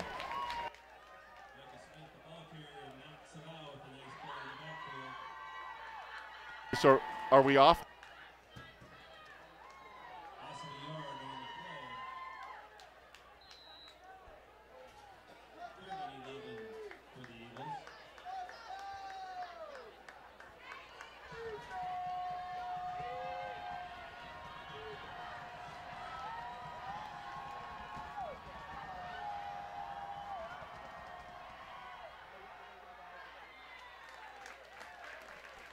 Here, 3rd and about 11 yards to go for Graham Kapowsin. About a 3-4 yard gain there. Put him down for Smith down to the 41-yard line. Lake Stevens calls a timeout, so a quick, fairly quick, except for the injured player who did get off under his own, sort of under his own power. Looked like some type of calf injury.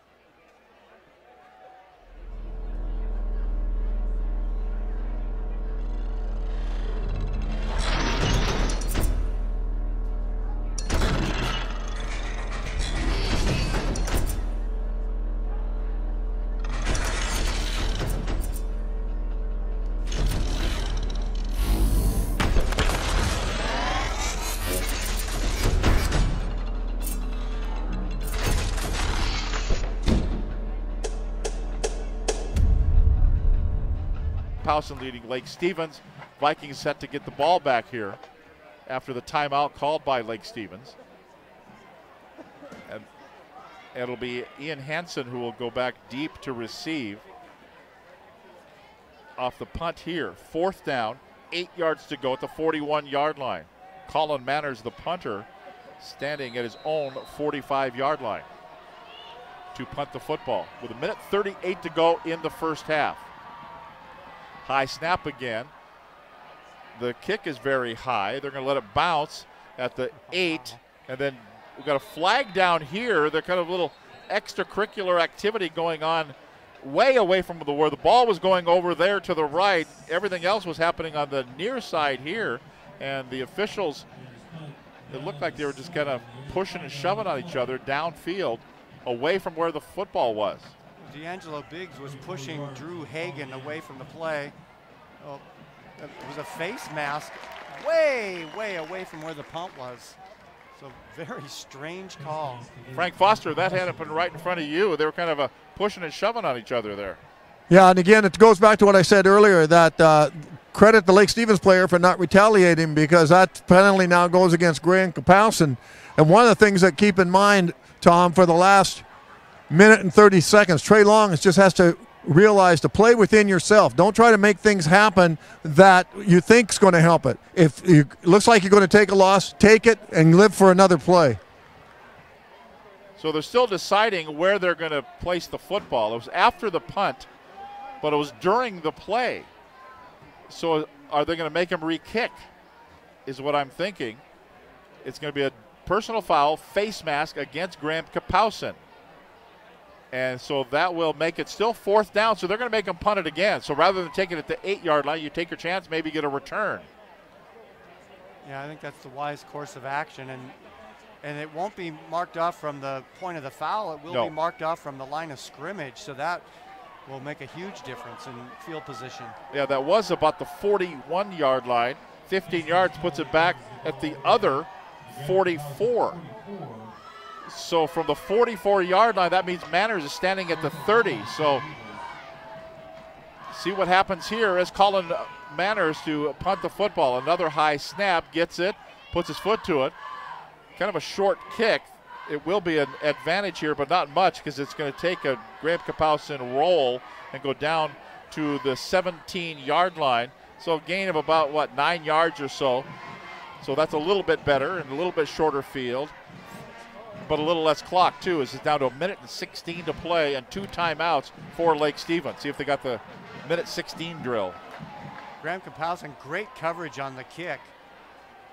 They had 3 players down around the ball immediately when it hit the ground. So here comes the Lake Stevens Vikings offense in their black jerseys, dark purple pants, purple numbers, gold trim, purple helmets, moving left to right here. 1:16 to go in the first half. Down 21-10 to Graham Kapowsin. 1st and 10 from the 18-yard line. Play action pass. Dropping back, this time Long has time. Throws it, Murin makes a catch at the 35, then turns, motors forward to the 40 and out to the 41-yard line. Nice looking play there. 24 yards on the pass to Murin, and it's going to be 1st and 10 for Lake Stevens. Stop the clock to move the chains, 1:08 to go. Will they burn a timeout? They will. They will call a timeout here, and we will keep it right here. Coming up at the half, we're going to hear from the coaches going off. We'll hear as well the first half.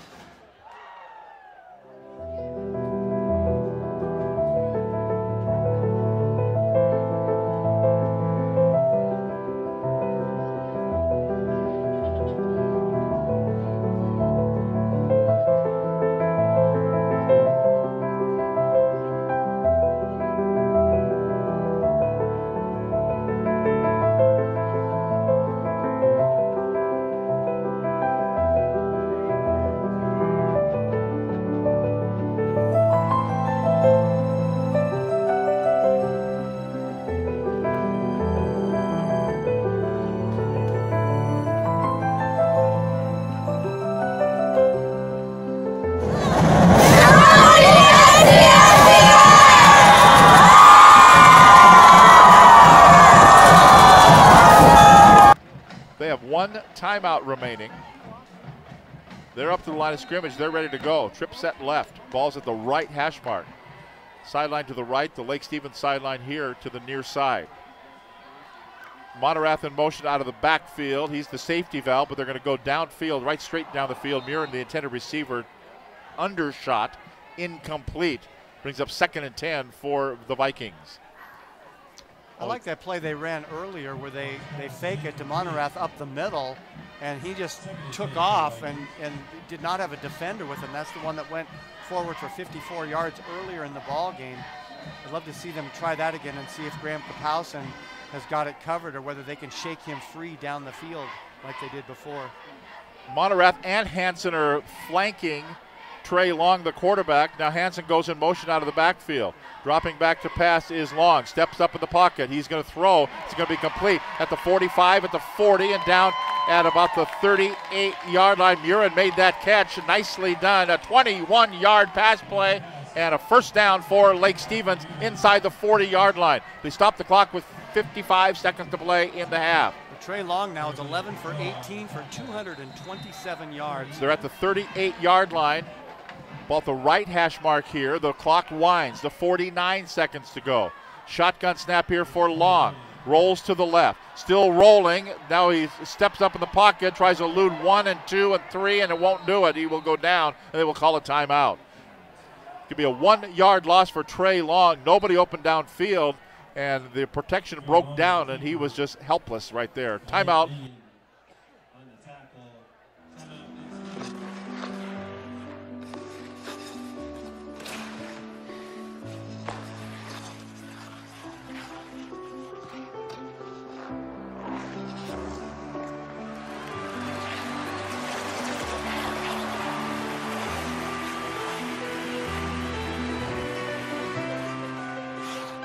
Your dreams evolve, and with committed support, they thrive. American Family Insurance.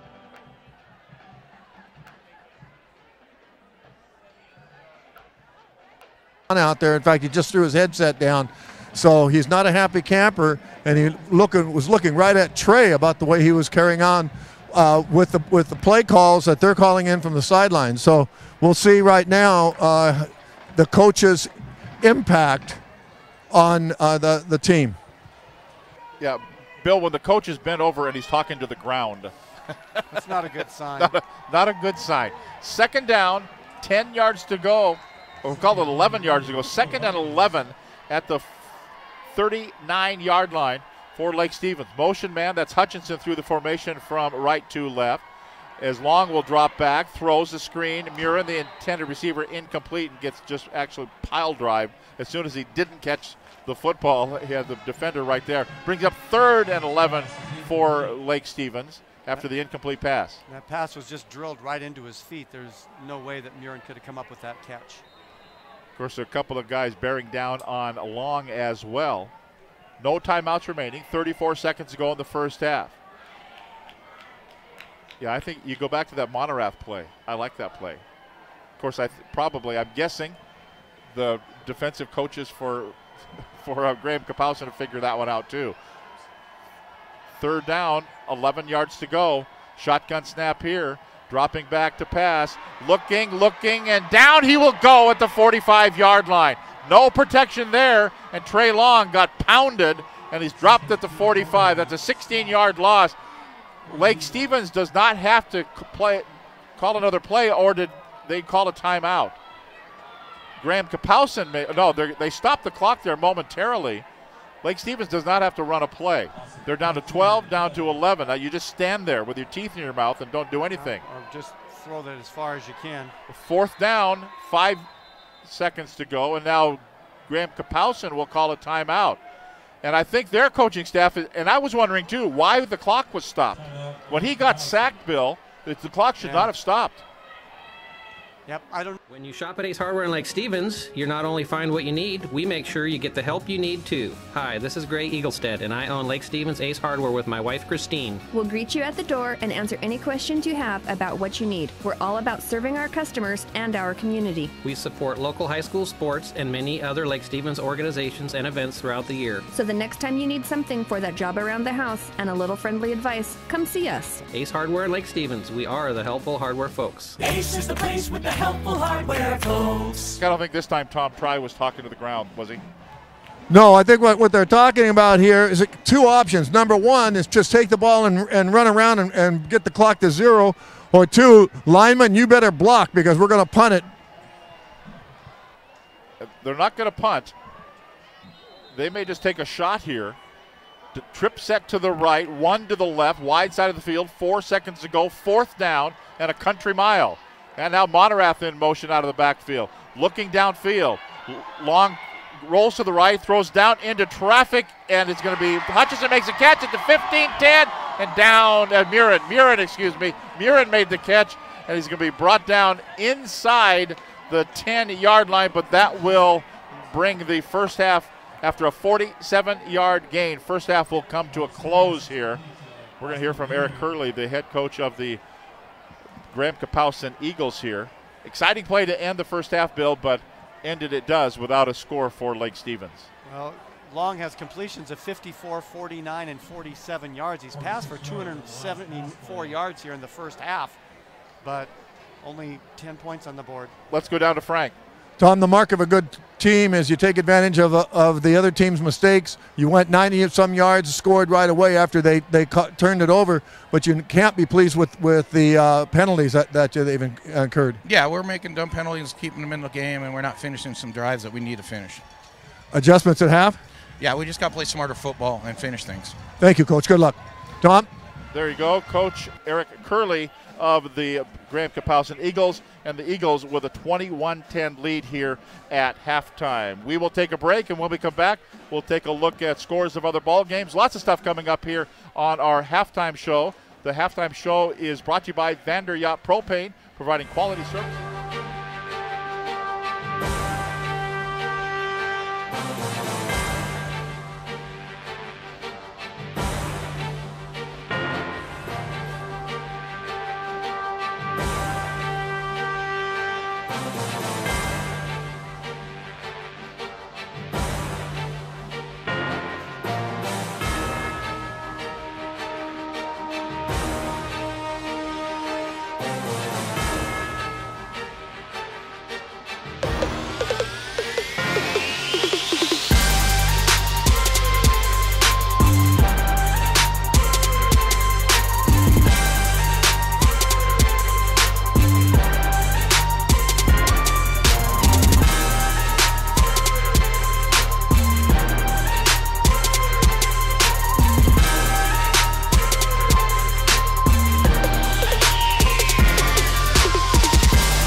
That's really the difference in the game. If we could just relax and execute the way we're capable of, I really like our chances in the second half. Well, they said upstairs that you have over 300 yards total offense, so that does indicate that you can go against these guys. So I'm assuming at halftime the adjustment was just, hey, we got to calm down, settle down, and do our game. That's exactly the first thing I said to them is we need to relax. We just got to go out and play. Play hard, but relax. We got to quit making mental mistakes. It's not the physical mistakes. It's the mental mistakes.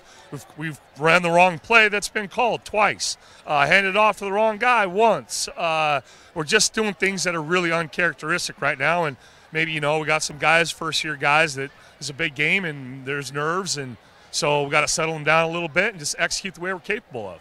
Thanks, Coach. Good luck. Thank you. Tom? Thank you very much, Frank, and head coach Tom Try. And Bill, a couple of other scores that have come through. What we've done for years and years and years is undersell the Metro League.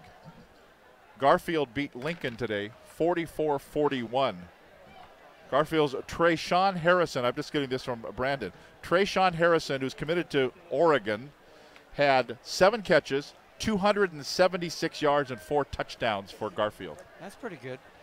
Yeah. So Rainier Beach and Garfield both into the Elite 8 in the 3A. Yeah, Metro League's really turned it around in football. They've always been so strong in basketball, but they are doing a great job in football this year in both Garfield and Rainier Beach, just showing the power. So let's talk about this game. Bill, what do you think second half? If, like Tom Try says. If a picture paints 1,000 words. Thank you. Yeah. No, if they can do what he asked them to do, if they can calm down, play their game, they're moving the ball. I mean, my goodness, they've passed for 274 yards in the first half. But they just play it smart, don't make the mistakes, and do what you can do. It's going to be tough, though. Graham-Kapowson is a really tough ball club, and they're bending a lot but not breaking at all. When you give up 330 yards of offense but you only give up 10 points, that tells you something. Well, and here's how does it affect me. Here's Tom saying that one play I thought looked wrong when he gave it to Monerath, right. And he wasn't expecting the football. Right, I remember you saying that, and Tom Try said, yeah, that was a mental error. He was not supposed to get the ball. And he talked about mental mistakes on the fumble, so you just wonder if there was some kind of an exchange issue with knowing where to put the ball on that play at the 1 yard line. And he was right. That's what I saw immediately. It was like his team took one play off, and that cost him a 93-yard touchdown run against them. So let's see if they can get it back. They're going to have to kick off. Graham-Kapowson's going to get the ball. Let's see if they can hold them 3 and out. They can go down and get a score and make it a 1 touchdown game, and then go from there.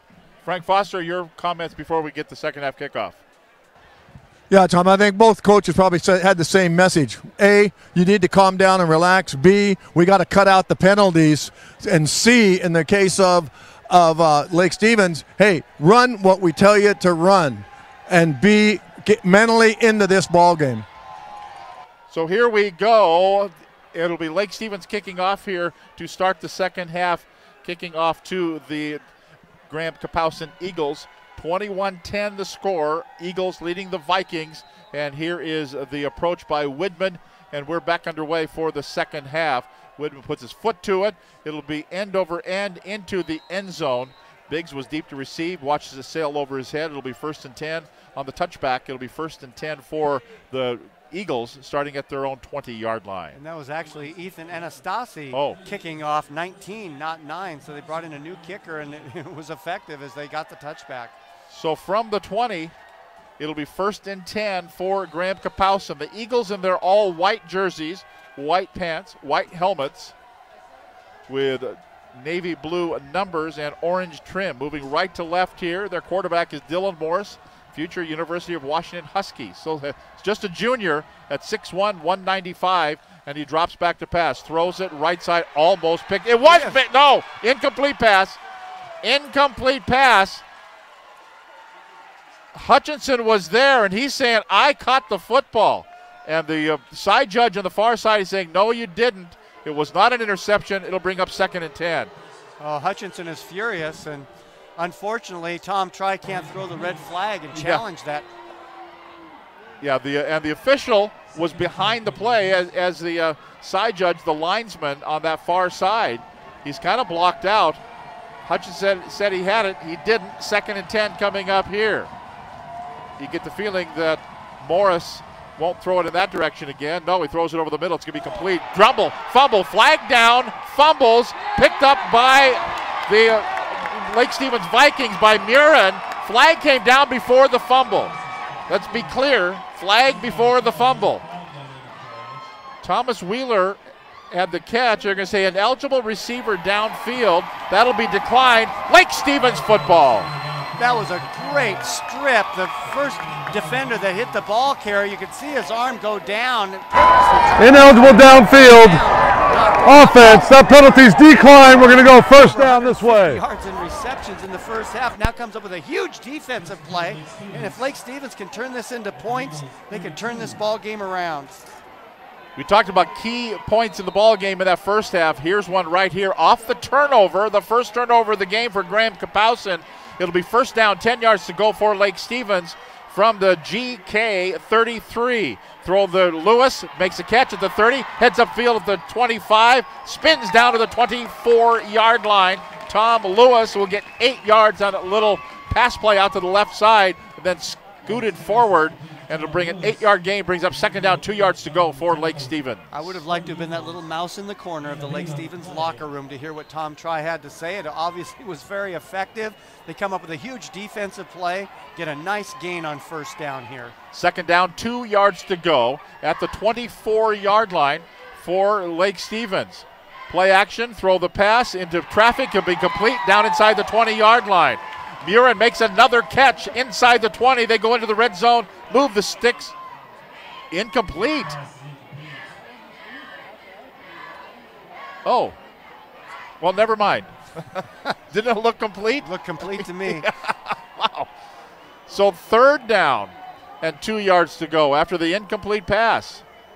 Don't say it's out of here till it's out of here.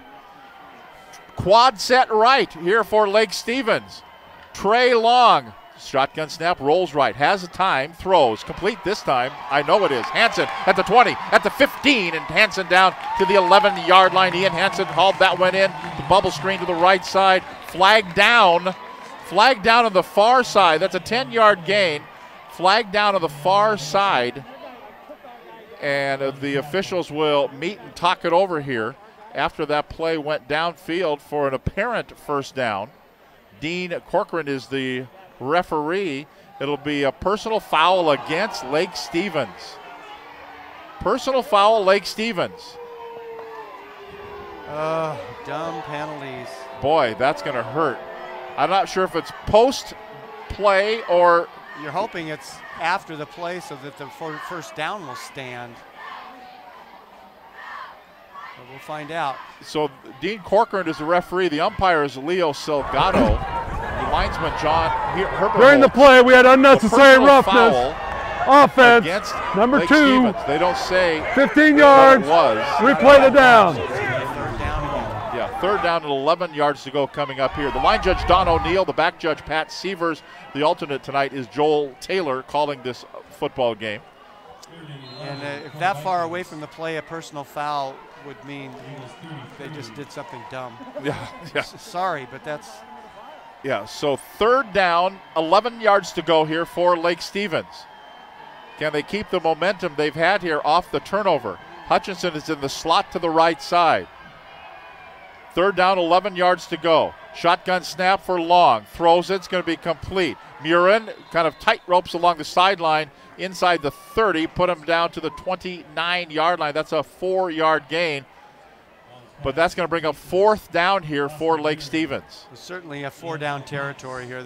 I'm sure they will go for it here. So 4-yard gain, 4th down, 7 yards to go at the 30-yard line for Lake Stevens. They're ready to go. They're not going to punt it here. They're too far for a field goal. And down 21-10, loser out ball game. 4th down, 7 yards to go for Lake. Off the turnover, trying to convert it into points. Now they're trying to convert it into a first down. Shotgun snap. Throw the screen. It's going to be complete. Monerath makes a catch at the 25, 20, 15. Cuts back at the 10 and down inside the 10-yard line. Put him down to the 8-yard line. It'll be first down goal to go, a 22-yard fourth down play for Lake Stevens. That was a fake screen to the right, goes back to the left. There was only one defender left out there. Lake Stevens had a great lead block to take him out of the play. And all of a sudden, 22 yards later, they get a big first down and they're knocking at the door. First down, goal to go at the 8-yard line for Lake. Shotgun snap. Calvin is in the backfield, but they'll give it to Monerath heading around the right side. Turns the corner to 5. Monerath touchdown! 8-yard run, the fly sweep. Kayshawn Monerath touchdown, Vikings. And Lake Stevens is crawling right back into this game after what could have been a deadly personal foul penalty. Coming up with a 3rd and long, they come up with a couple big plays in a row and punch it into the end zone, and all of a sudden, Lake Stevens down by less than a touchdown. Yeah, Lake Stevens, they didn't dodge a bullet, they dodged a cannonball with that personal foul penalty. Waiting for the addition of the extra point by Widman. It's airborne and it is good. So with 10 minutes, 2 seconds to go here in the third quarter, our score, it's the Graham Kapowsin Eagles 21 and the Lake Stevens Vikings 17. This is Western Conference football. You shop at Ace Hardware in Lake Stevens, you not only find what you need, we make sure you get the help you need too. Hi, this is Gray Eaglestead, and I own Lake Stevens Ace Hardware with my wife Christine. We'll greet you at the door and answer any questions you have about what you need. We're all about serving our customers and our community. We support local high school sports and many other Lake Stevens organizations and events throughout the year. So the next time you need something for that job around the house and a little friendly advice, come see us. Ace Hardware in Lake Stevens, we are the helpful hardware folks. Ace is the place we're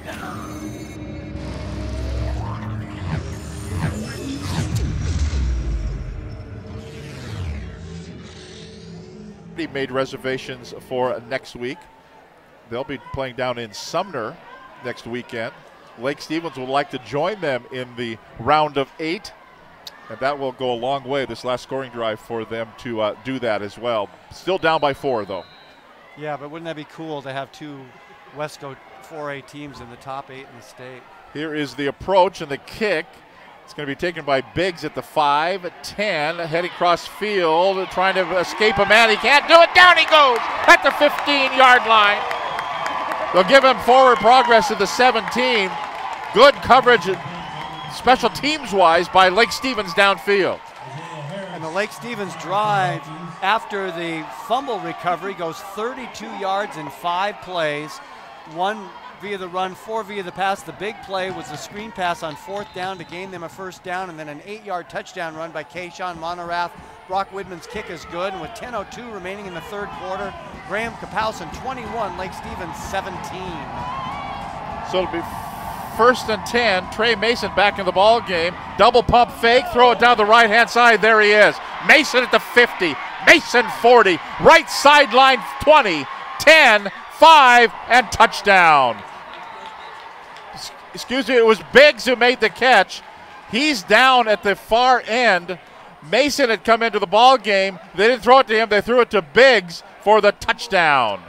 83 yards. Well, that's the way to quell the momentum. Wow. I haven't gotten to use my favorite expression the entire season, but momentum is a fickle mistress. Yes, it is. The scoring update, the previous one brought to you by Mountain Pacific Bank. Your time is valuable. That's why they pick up your business deposit. Leave the driving to them, and you have more time to focus on what really matters, your business. Learn more at mountainpacificbank.com. Member FDIC, equal housing lender. And they're going to say he stepped out of bounds, actually. Aren't they? Or are they going to just say extra point?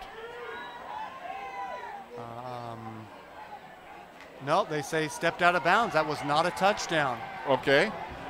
So it's going to be first down, goal to go at the 3-yard line. First down, goal to go at the 3 here. After what was not a touchdown, they will try to run the football, and he'll be stopped.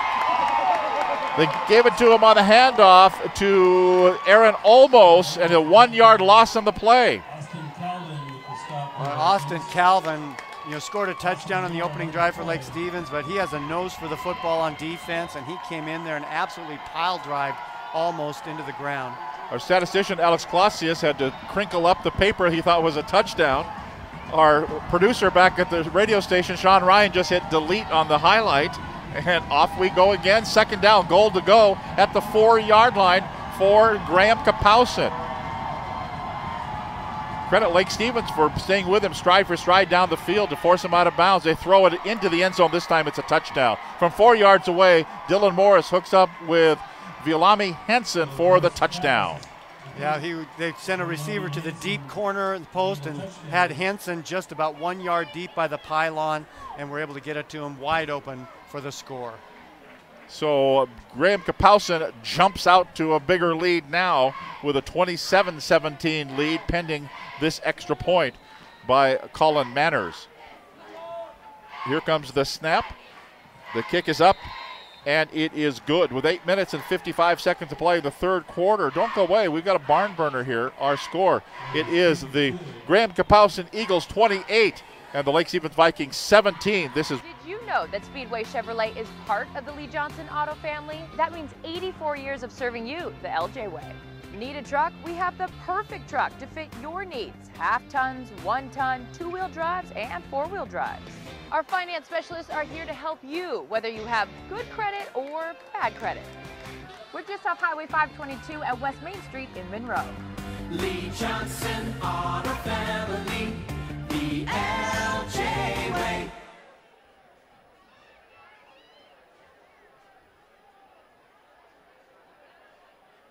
Well, it wasn't a 80-some-plus yard run or a pass play for a touchdown, but eventually Graham Kapowson does put it into the end zone. And they were able to punch it in, but that 83-yard play put them all the way down inside the Lake Stevens 5-yard line, and 2 plays later they were able to score, and so they answer Lake Stevens, and Lake Stevens had the momentum.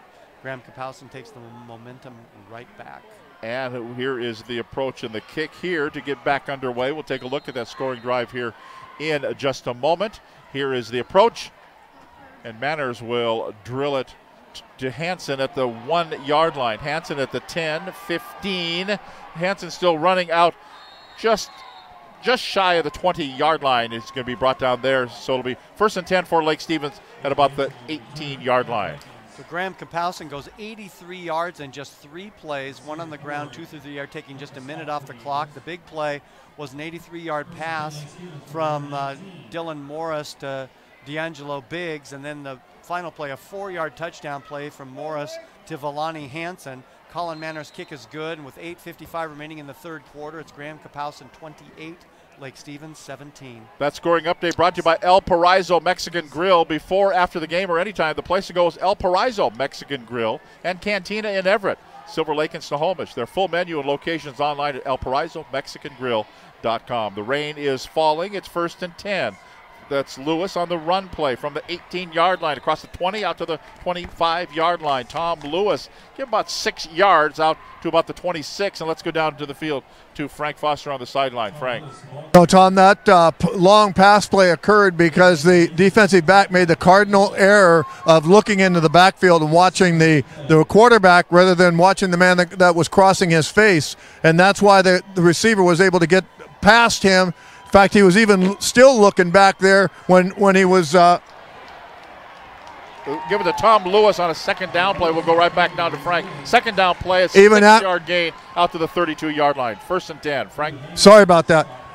Even after the play, he just lost sight of the receiver. So they've got to really. That was a mental breakdown. They cannot do that. Raining harder and harder. 1st and 10 for Lake Stevens, now out to their own 32, 33-yard line. We'll say it's a 32 at the 1st and 10. 8:02 to play here in the third quarter. A 28-17 lead for Graham Kapowson. Back to pass is Long. Looking down the middle, too long. Hutchinson, the intended receiver, overshot him by about 5 or 6 yards, and the ball falls harmlessly incomplete to the carpet and brings up 2nd down 10 coming up here for Lake Stevens. Kasai Childress was with him stride for stride right in his grill, so probably good for Lake Stevens if that ball was a little overthrown. Really rain has just absolutely fallen here now. Second down, 10 yards to go for Lake Stevens. Ball at the left hash mark at the 32-yard line. Trey Long with 3 wide receivers split to the right-hand side. Shotgun snap for him. Drops back to pass on the play action. Double pump. He's got a man there. It's Murin. Can't make the catch. He had a man open down here, Bill. This guy on the near side, there's no one. Hansen, no one around him. There's still no one around him. Yeah, he was. Was trying to get the ball down the middle to Murin, but Hansen didn't have a defender within 20 yards of him, but Trey Long just did not see him. So if I'm Ian Hansen, I'm going back and saying, kind of keep an eye out for me. Of course, we also don't have 250-pound guys from Graham Kapowsin breathing down our neck either. That's true. Third down, 10 yards to go. Long for the shotgun snap. Drops back, looks right, looks left, looks right, rolling right, looking. Down he will go, and then he'll throw it. No, they're going to say he was down before he threw it, or that would have been intentional grounding. Yep. 6-yard sack back to the 27-yard line. Sacked there by Olmos, who's really had a big game offensively and defensively for Graham Kapowsin tonight. He has indeed, and just a coverage sack because they just did not have anyone to throw to, but just almost another big mistake because if that would have been intentional grounding, it would have been a loss of down and penalty marked off from the spot of the pass. And getting back to your comment about we don't have 250-pound guys breathing down our neck, Pat Castro is right behind me. He doesn't weigh 250 pounds. Let's go down to the field to Frank Foster. Frank? Yeah, you have a Graham Kapowsin player down. Yeah, that is Childress, who's seated on the 40-yard line since the end of that last play. He's just now being attended to down on the 40. Now they will help him up, and he will go off to the far side. May have just had a cramp. Yeah, Kasai Childress, a 6 foot, 180. Are all their guys big? Bill, their little guys are big. Yeah, I know. Yeah. Jason Pearson, the athletic director for Lake Stevens, said it before the game. They look good getting off the bus. Fourth down, about 16 yards to go here for Lake Stevens with 7:30 to play in the third quarter. Graham Kapowsin leading at 28-17.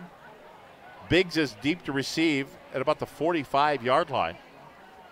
And Widman to punt the football away here for Lake. As the officials taking a long time. Well, they also have a injured player or somebody just. Let's go down to Frank again. Frank, that's right in front of you. Yeah, it's Logan Bruce Jones that they're working on down here, and he was too close to the sideline, so they had to scoot him over. They're just kind of stretching him out here and just laying on the carpet. They have a tent right over here. So here we go. 4th and long, punting time. Widman puts his foot to it, kind of a wobbly kick. It's going to be fielded by Biggs at the 35-yard line, heading backfield, blocking the back. This is coming back, whatever happens, at the 40 out to the 45-yard line. We're going to have if you look up in Wikipedia, there's a video of that block in the back. Yeah, that was about as obvious as it could be. And so that will march Graham Kapowsin back about 15 yards from the spot of the foul. So that spot is going to be about the 35-yard line where the flag landed. And so, yeah, Graham Kapowsin's huddling up, but they're going all the way back to about the 10 to see where that's going to be. So they'll mark it off. Actually 10 yards from the spot of the foul.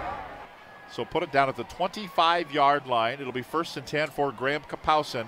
They'll start from their own 25. They set the change there. 1st and 10. Dylan Morris comes out at the controls. A 6'1", 195-pound junior quarterback. You'll be cheering for him on Saturdays here in a couple of years on Montlake. 1st and 10, 25-yard line. That is Smith who carries. He's got 6 yards, put him across the 30 out to the 31-yard line. Micah Smith, he's a load as well. 6 foot, 205-pound senior halfback. And Smith now 13 carries for 134 yards, so they've been riding him. So a 6-yard gain, 2nd down, 4 yards to go. An 11-point lead for the Eagles over the Vikings. Eagles football, 2nd down and 4 from the 31-yard line, left hash mark. Under center is Morris. Throw the quick screen, right side, incomplete. Boy, that's almost a backward pass. And Trey Mason knew it, too. As soon as he didn't make the catch, he kind of said, I got to go back and make sure that wasn't a sideways or backward pass. It wasn't, but it's always a smart move to make sure. Better safe than sorry as the rain continues to fall here on the hills above Lake Stevens. The winner of the Kentwood-Woodinville game will be the opponent next week for the winner of this ball game. Woodinville had a big lead at halftime. We'll get you updated on those scores as well. Third down, 4 yards to go from the 31-yard line, left hash mark. Under center, Morris throws it, right side, complete. Ethan Doherty will make the catch. Doherty all the way out to the 40 or near the 40, put him out the 39-yard line. That's an 8-yard pass play and a first down for Graham Kapowsin. Nice for Graham Kapowsin.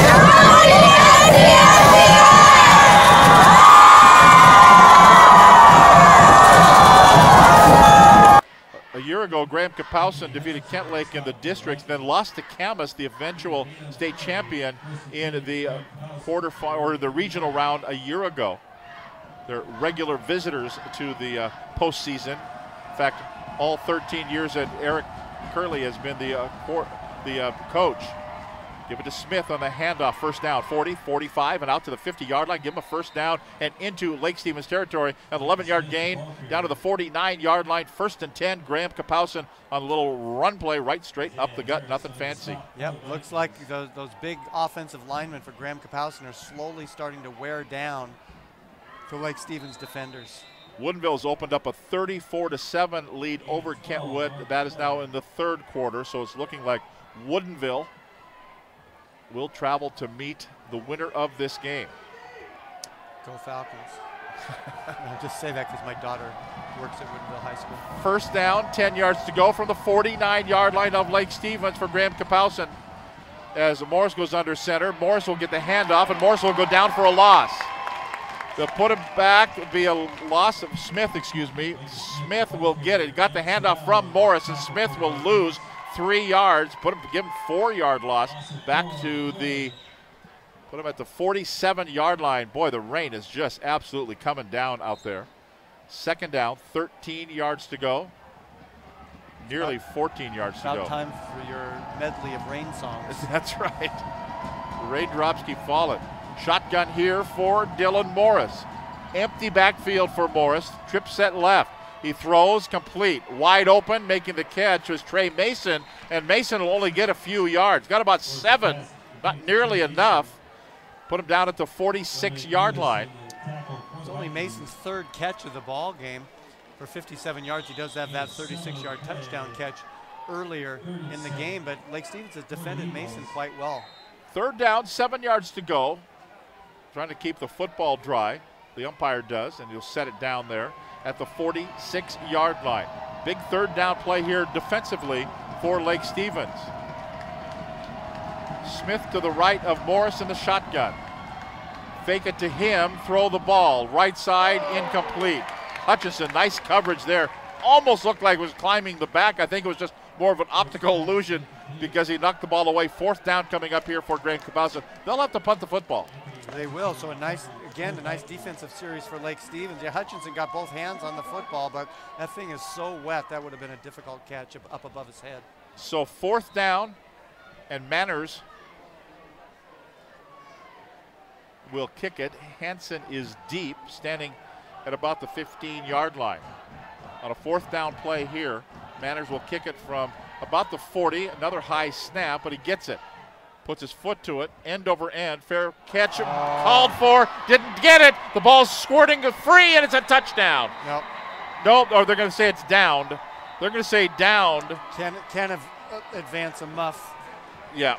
Would have been a touchdown, but actually it looked bad. Another turnover for Lake Stevens will put Graham Kapowsin in business inside the 10-yard line. Yeah, Hansen was there, called for the fair catch, couldn't make the catch.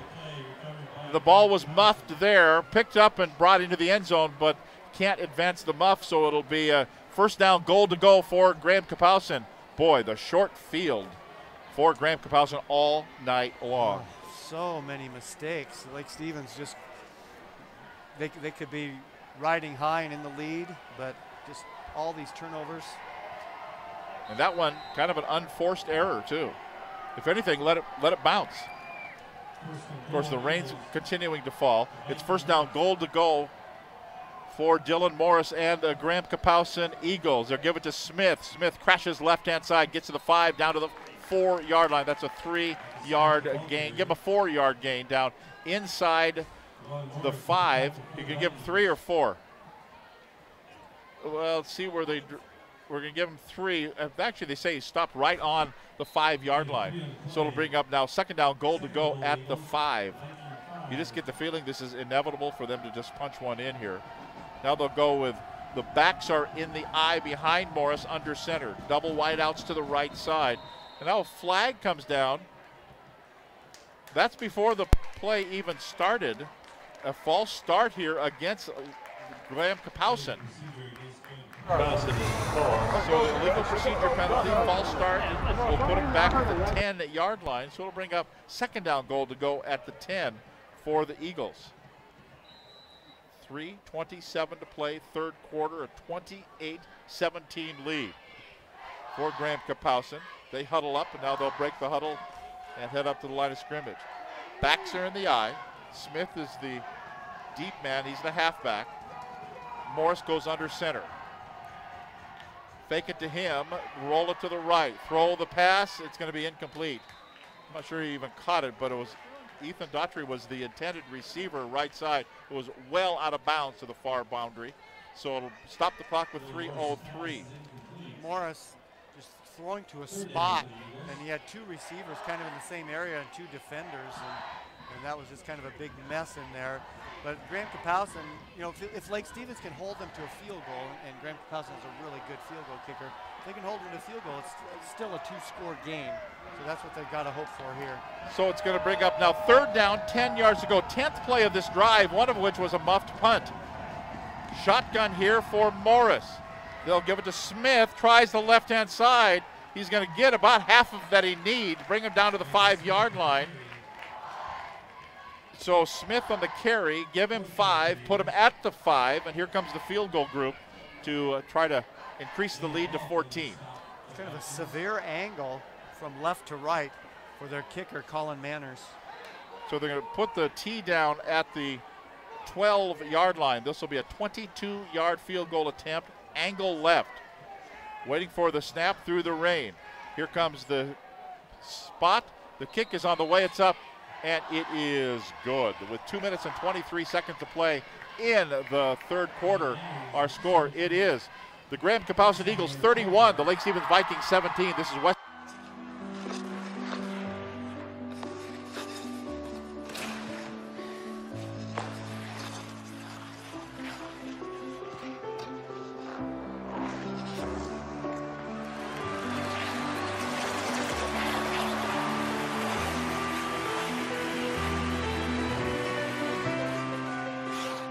Your dreams evolve, and with committed support, they thrive.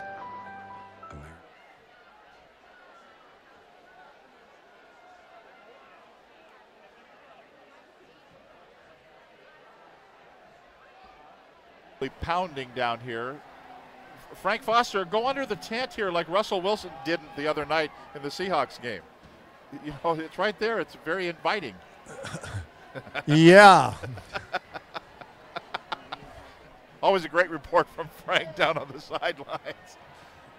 So it's a 31-17 lead, 14-point lead. See what Lake Stevens has here with 2:23 to play in the third quarter. Manners approaches for Graham Kapowson. We're back underway, kind of low line drives at this time. Nearly fumbled there, then picked up by Dallas Landeros, and now they're going to throw the flag, and that's a good flag. Landeros was down really on both knees as he fielded the football. It was awkward looking, and then boom, here comes one of the defenders for Graham Kapowson. They're going to tack 15 onto this one. Well, Graham Kapowson drives 75 yards in 10 plays, taking about 5 minutes off the clock. The muff punt was the big play for them, and they ended up with a 22-yard field goal by Colin Manners. And with 2:23 remaining in the third quarter, Graham Kapowson 31, Lake Stevens 17. That scoring update brought to you by Team Fitness at Lake Stevens, your complete fitness, nutrition, and wellness center. That's after the play, we had a dead ball, personal foul Team Fitness, so much on the kicking team. Located in Front Feature 15 yard, first down. Supporting Lake Stevens High School athletics. Graham Kapowson with 10 penalties so far in the ball game, and 4 of them have been the personal foul variety. First down, 10 yards to go for Lake Stevens. They'll start this drive. Pretty good field position from the 39-yard line. Little shuttle pass to Monerath, and he is buried as he got the football. That's going to be a 7-yard loss. Actually, it's not that much. They're going to give him, I think, some forward progress. Sideways progress. Ouch. And they're going to send Monerath off. He can't even walk. I'm not sure. And Frank's going to play doctor here on the sideline. Let's go downstairs, Frank. I don't even know right now if the young man knows what stadium he's in. I mean, he really took a shot, and bless his heart, he wanted to stay out there, but it's just not going to happen. Well, he was running to the near, and this is going to sound funny, and it's not. He was running to the near sideline like he had just done the dizzy bat race at a baseball game, and then just kind of flopped over to the side. So he is going under the tent. Let's go downstairs again, Frank. Yeah, Tom, what they did when they took him down, his head hit the turf first. Yeah, he really took a shot there. And so it's going to be a loss. I guess it is 6 or 7. Loss of 6 yards on the play. So second down, 16 yards to go for Lake Stevens. Trey Long in the shotgun. Hanson in motion through the formation from left to right. Looking to throw. Steps up, throws the bomb. Hanson there, incomplete. Covering one. Childress was the coverage man. Kasai Childress for Graham Kapowson. Ian Hanson, the intended receiver, overthrown. Brings up 3rd and 16 yards to go here for Lake Stevens. And that is throwing it again long, but very, very good coverage on all 3 receivers that were going deep. That time they really pulled the safeties and the cornerbacks down deep. If they would have kind of dragged Austin Murin down over the middle, maybe 10, 15 yards down the field, they might have had an open receiver. See what Graham Kapowson does defensively here on 3rd and very long. Rolling to the right is Long. Throws it. It's going to be complete. Murin makes the catch out. Boy, that's close to first down yardage. They're going to stop the clock. They're going to give it to him. They give him first down yardage, a 16-yard and 1/4 inch rollout, and he got the pass to Murin. It's going to be 1st and 10 for Lake Stevens. Wow. One of us predicted that. Yes, you did. Ball at the right hash mark now. Lake Stevens sends some new personnel in there. First down, 10 yards to go from the 49-yard line. Double wideouts to the short side of the field, the near side. Long in the backfield. He is the quarterback. Calvin is next to him. Motion man is Hanson. They're going to give it to Calvin up the middle. He gets pile drived as he got to the 1-yard gain, got right to the 50-yard line. And that is it. They're still tending to Monerath underneath the tent. A couple of players have come over and kind of patted him on the back as he is under the medical tent right in front of our broadcast location here.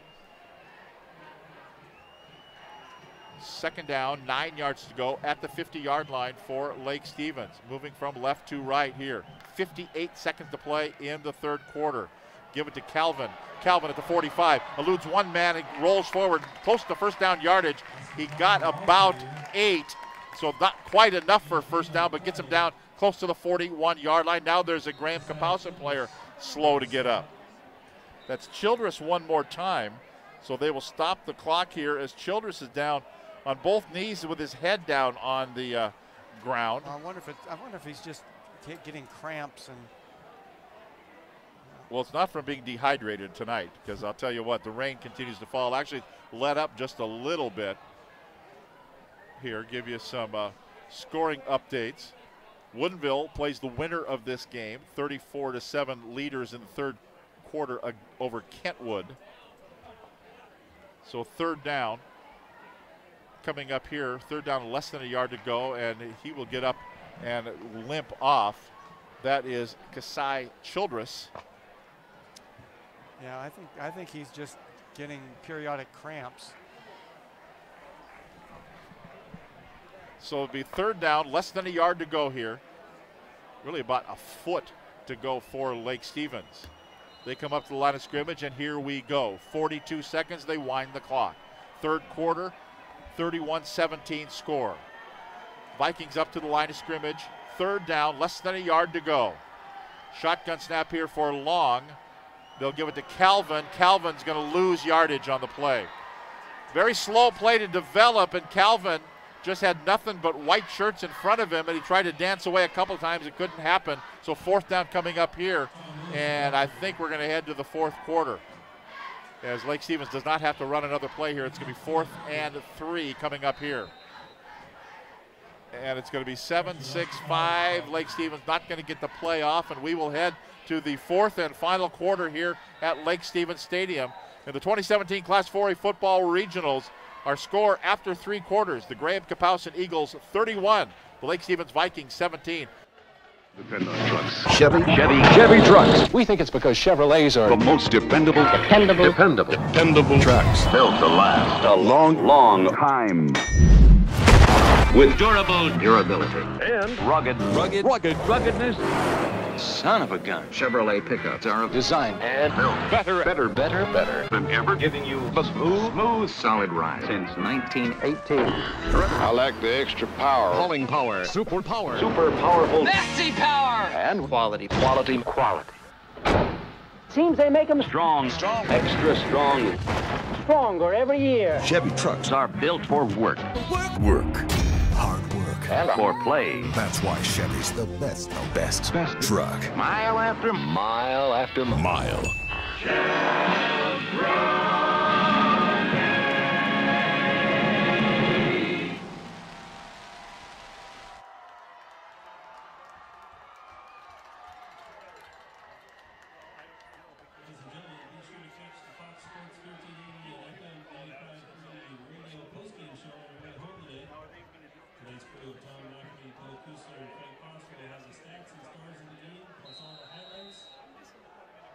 Kapowsin 44-yard line. They need the 41 for the 1st down. First play of the 4th quarter. Shotgun for Trey Long.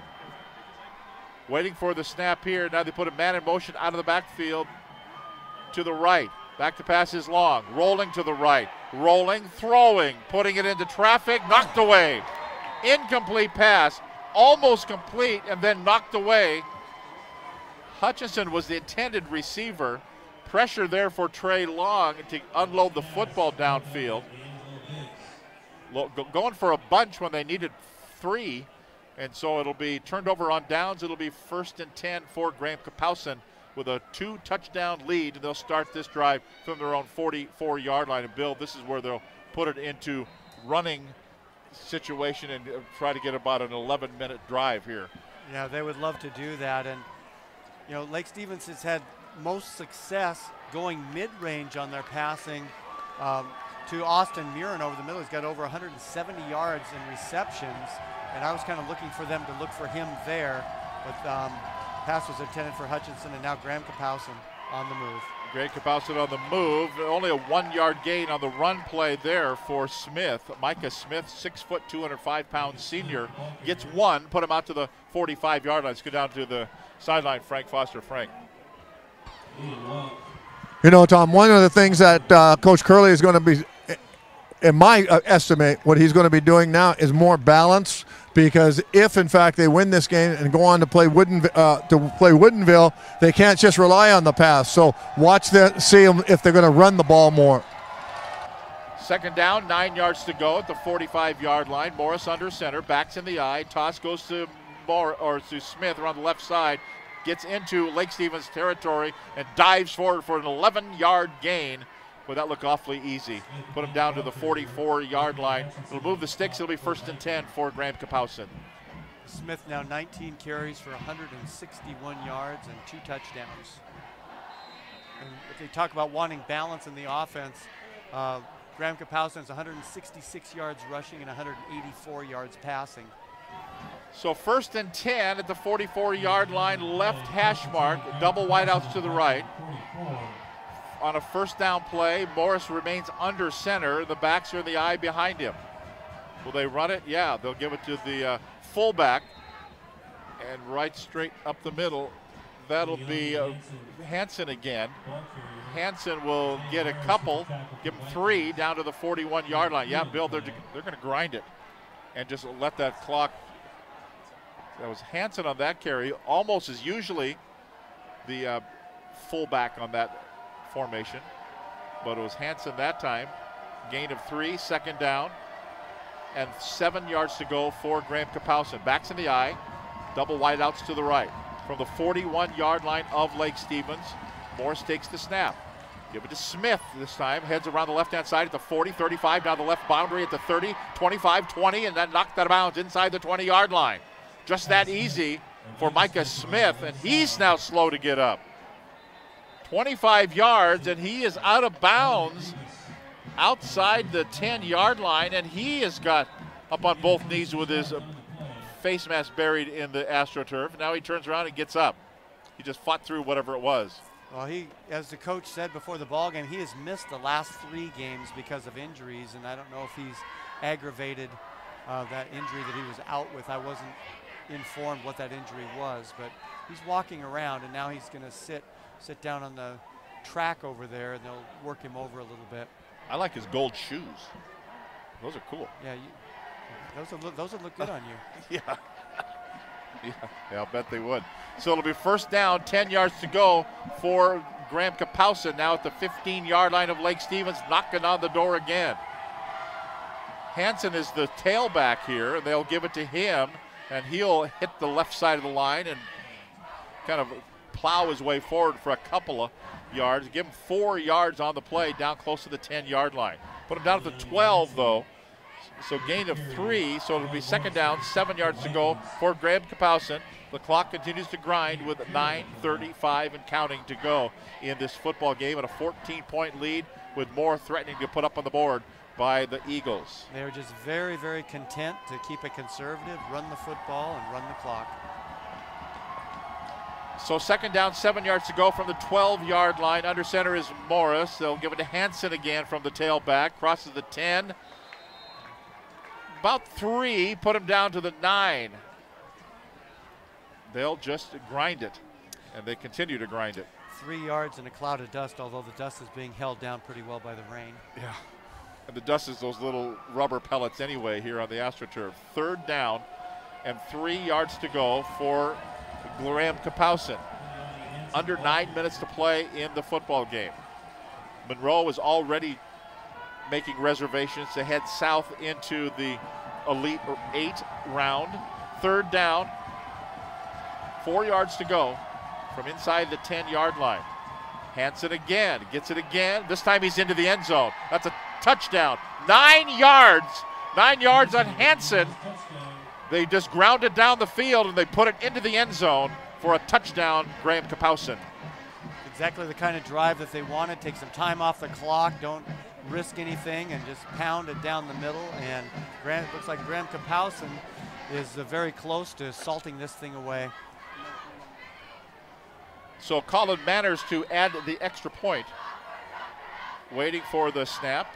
A little bit of a high snap. The kick goes up, and it is good. With 8 minutes and 29 seconds to play in the game, our score now. The Graham Kapowsin Eagles 38, the Lake Stevens Vikings 17. Western Conference Football, Fox Sports 1380 FM. We are all frustrated with the high cost of heating and cooling our homes. At GNS, we are completely changing the way you keep your home comfortable. Our Mitsubishi ductless heat pumps allow you to control the temperature in each room separately, all of which can be controlled from your smartphone or tablet. Because we are the mini split experts here in Washington, we can design a perfect system for you, one that will save you a lot of money on your utility bill. Call GNS Heating, Cooling, and Electrical today or visit us at gsheating.com.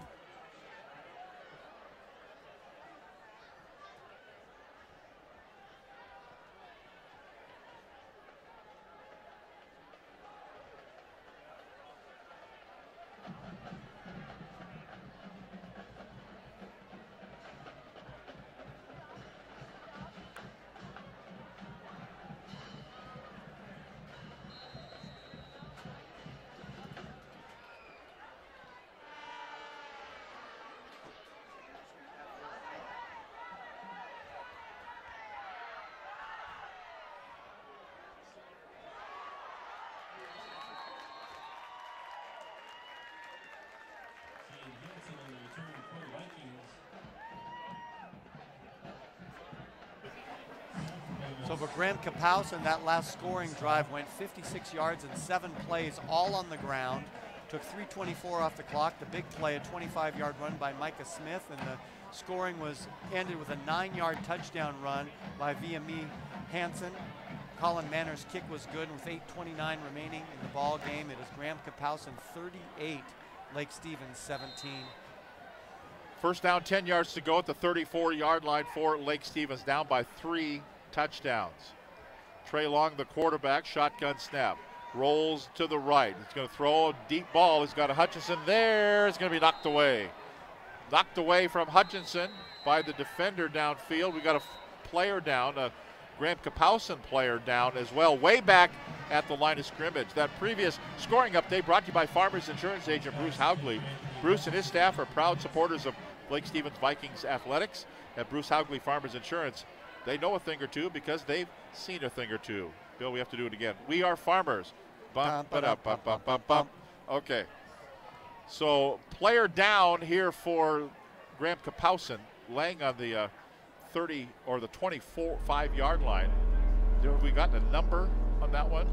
Frank, what do you see from your view on the sidelines? Well, I can't see his number either, but it was interesting because he was one of the players that was in on trying to get the quarterback. So either he just felt, I mean, like his knee gave out, or someone got him, one of the offensive linemen. So, but you know, one thing about Graham Kapowson, even it appears they're on the way to winning this game. They're going to be some sore Eagles tomorrow and on Monday, because there's a lot of hitting going on down here. They were working on his left leg, but now they're going to get him up. And not putting any weight on it at all. No, and am I seeing 59? Is that the number I'm seeing? Elijah Matamoros being helped over to the side. Yeah, no weight on his left leg at all. And he will be taken off to the sideline there. And we were expecting that we would not see Keyshawn Monerath the rest of the evening. He's been taken out of the tent down in front of us, but I think his helmet's been taken away, and he's going to be done for the evening. Second down, 10 yards to go for Lake Stevens from the 34-yard line. Ball in the center of the field, double wideouts to the left, trip set to the right, but then one man to the right will go back through the formation. They'll fake it to him. It's going to be a running play by Long at the 40, at the 45, at the 50. Long up the right boundary at the 45, at the 50, at the 45, and then hit from behind all the way down to the 35-yard line. Got a great block by Anthony Hutchinson, who took out all of his frustrations of the night out on their outside linebacker and just absolutely planted him and allowed Trey Long to scamper 35 yards and a big first down. Not dead yet, but time's running out. The clock is at 8 minutes to play in the game. From the 32-yard line, Lake Stevens got to strike quickly here. Long will throw the pass over to Lewis out of the backfield. He's going to get only a couple. Put him down to the 30, right close to the 30-yard line, so about a 2-yard gain. That's not going to do it, Bill. I would think you've got to just put the pedal on the, mash the gas and go. Well, to Lake Stevens' credit, they're not giving up. They're still, firing off the ball and moving the ball, but it might be a little bit too late here. Well, the left hash mark at the 30-yard line. Second down, as the rain has lessened considerably. Second down, 8 yards to go for Lake Stevens. Empty backfield, man in motion through the backfield, and Long will run it himself right straight up the gut. Couple of yards, maybe 4, down close to the 26-yard line on the quarterback keeper. He's probably thinking, now we're down by 3 touchdowns. It doesn't matter if I get hurt anymore. I'm just going to try to put some hurt on someone else. So actually put him at the 27-yard line. Inside 7 minutes to play in the football game. The play signaled in from the near sideline. Everybody looking over this direction. It's like a mash unit over on the far sideline. They've got 2 hurt players for Graham Kapowson still laying on the ground at about the 30-yard line. So it'll bring up now play here, throwing over the left-hand side. Hansen makes a catch at the 20, at the 15, then knocked out of bounds. Hansen is pushed out of bounds. Hansen made the tackle as well. A 12-yard gain and a first down for Lake Stevens. Out of bounds, stops the clock with 6:21 to play in the football game. It's a nice little out pass, and boy, for Trey Long, 18 for 32 now, 339 yards. So from the 14-yard line, it'll be first down, 10 yards to go for Lake Stevens. Trying to put one into the end zone here. On a 1st and 10 from the 14, motion man is Lewis. Take it away from him. Long will run it himself, get hit from behind and hit from the side, and still fall forward for a 4-yard gain down to the 10-yard line. Just using that little, almost like a draw action, quarterback draw, where he's faking the fly sweep and then just going straight up the middle, getting some positive yardage. Second down, 6 yards to go at the 10-yard line for Lake. Empty backfield here for Long. Quad set right. One to the left to the near side as the ball's on the left hash mark on a 2nd and 6 at the 10. Back to pass Long. Looking to the end zone. Boy, through a lot of white-shirted hands. And Murin was the intended receiver, but a lot of traffic. And Murin with the defender downfield. They're kind of joshing back and forth, coming back to the sideline. That's Drew Hagan. He said, boy, that ball almost got here. Yeah, but you put your hand up. Yeah, I did. See on the flip side. Are they mic'd up down there? Is that how you knew that? Yeah, right in my ear. 3rd down and 6. Rolling right is Long. Looking to the end zone. Fires to the end zone, incomplete. Hansen was the intended receiver about 6 yards deep in the end zone. Incomplete pass. That was the 10th play of this drive. 11th play will be a 4th down play. And they will, as Bill likes to say, eschew the attempt for the field goal.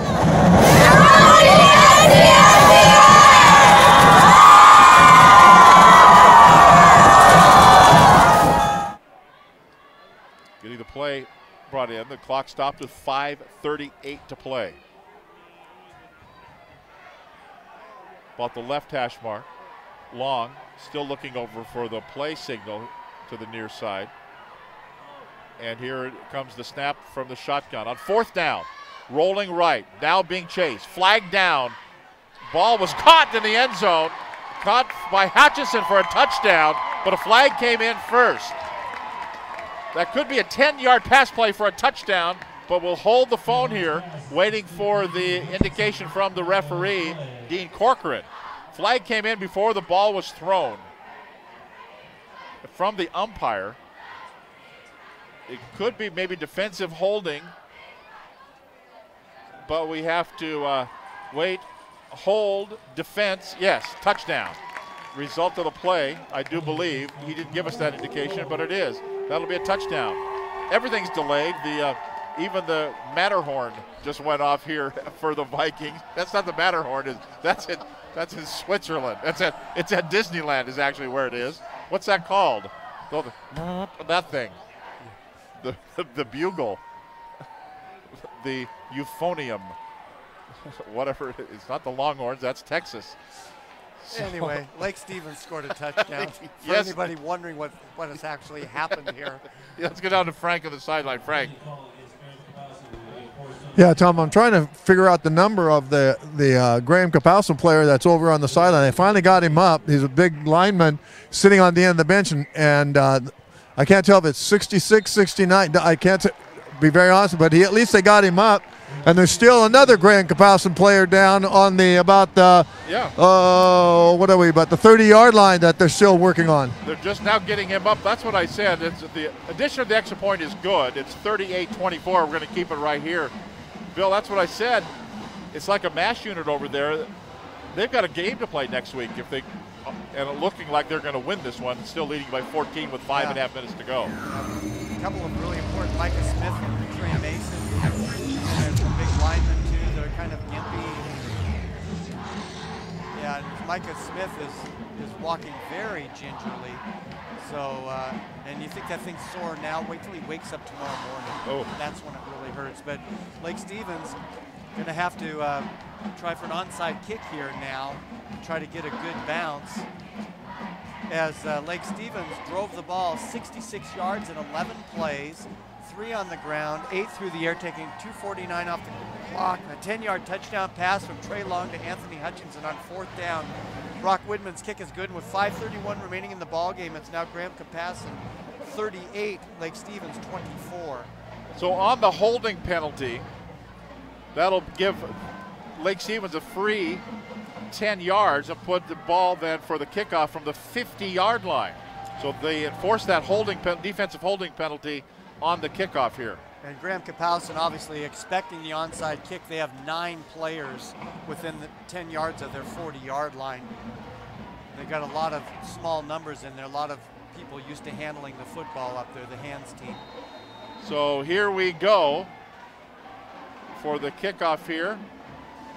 And he's going to bounce it over to the left-hand side and go right into the arms of an up man for Graham Kapowsin. That was Mason who fielded the ball.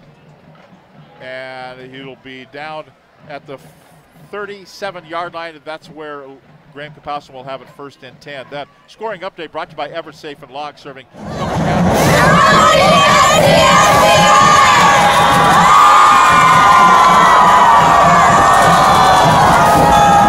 .com. So it'll be 1st and 10.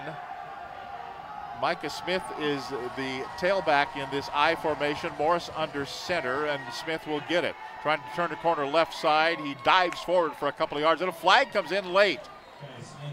I do honestly feel like I'm watching the Seahawks game. Flags are flying. Injured players.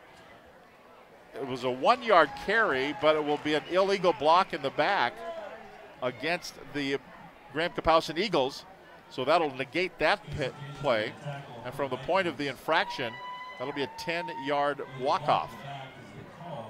5:24 to go. Stranger things have happened. But Lake Stevens has got to hope to get the football back. We had a block in the back on the offense. 10 yards from the end of the run. Still 1st down. So the illegal blocking penalty drops it back to the 27-yard line. It'll be 1st down and about 19 yards to go. 18 yards to, now we'll call it 19. 1st and 19. That's the 11th penalty on Graham Kapowsin in this game. That's one thing they'll really need to clean up for next week. Frank. Real quick, that was not Micah Smith. That was Childress that they was working on. Okay. He's still over on the sideline. Shotgun here now for Graham Kapowsin. Maybe starting to feel a little pressure here to hold on to this lead. Shotgun snap, handoff up the middle. Not much running room there. 3-yard gain right straight up the gut. And that was Aaron Olmos on that carry. And he'll get it just across the 30-yard line. Lake Stevens will call timeout. Lake Stevens calls timeout. He's talking to one of the officials here on the sideline as well.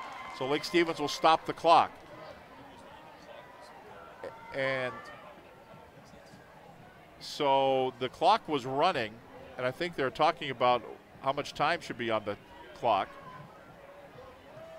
But when you shop at Ace Hardware in Lake Stevens, you're not only find what you need, we make sure you get the help you need too. Hi, this is Gray Eaglestead, and I own Lake Stevens Ace Hardware with my wife Christine. We'll greet you at the door and answer any questions you have about what you need. We're all about serving our customers and our community. We support local high school sports and many other Lake Stevens organizations and events throughout the year. So the next time you need something for that job around the house and a little friendly advice, come see us. Ace Hardware in Lake Stevens. We are the helpful hardware folks. Ace is the place with the helpful hardware folks. 1A final, Meridian 63, Hoquiam, I'm sorry, 21. That is the final. I'm just reading the text down in order. Cascade Christian beat Nooksack Valley 48-39. So 2nd down, 16 yards to go for Graham Kapowsin, 4:53 to go in the game. A 38-24 lead for the Eagles. Give it to Smith on the handoff. Smith's going to get maybe a yard, maybe 2. Really not enough. A 1-yard gain. 3rd down coming up here, and Lake Stevens again will call a timeout, and we will step aside here with 4:45 to play in the game. It's the Eagles 38, the Vikings 24. Western Conference Football, Fox Sports 1380 FM. We are all frustrated with the high cost of heating and cooling our homes. At GNS, we are completely changing the way you keep your home comfortable. Our Mitsubishi ductless heat pumps allow you to control the temperature in each room separately. all of which can be controlled from your smartphone or tablet. Because we are the mini split experts here in Washington, we can design a perfect system for you, one that will save you a lot of money on your utility bill. Call G&S Heating, Cooling, and Electrical today or visit us at gsheating.com.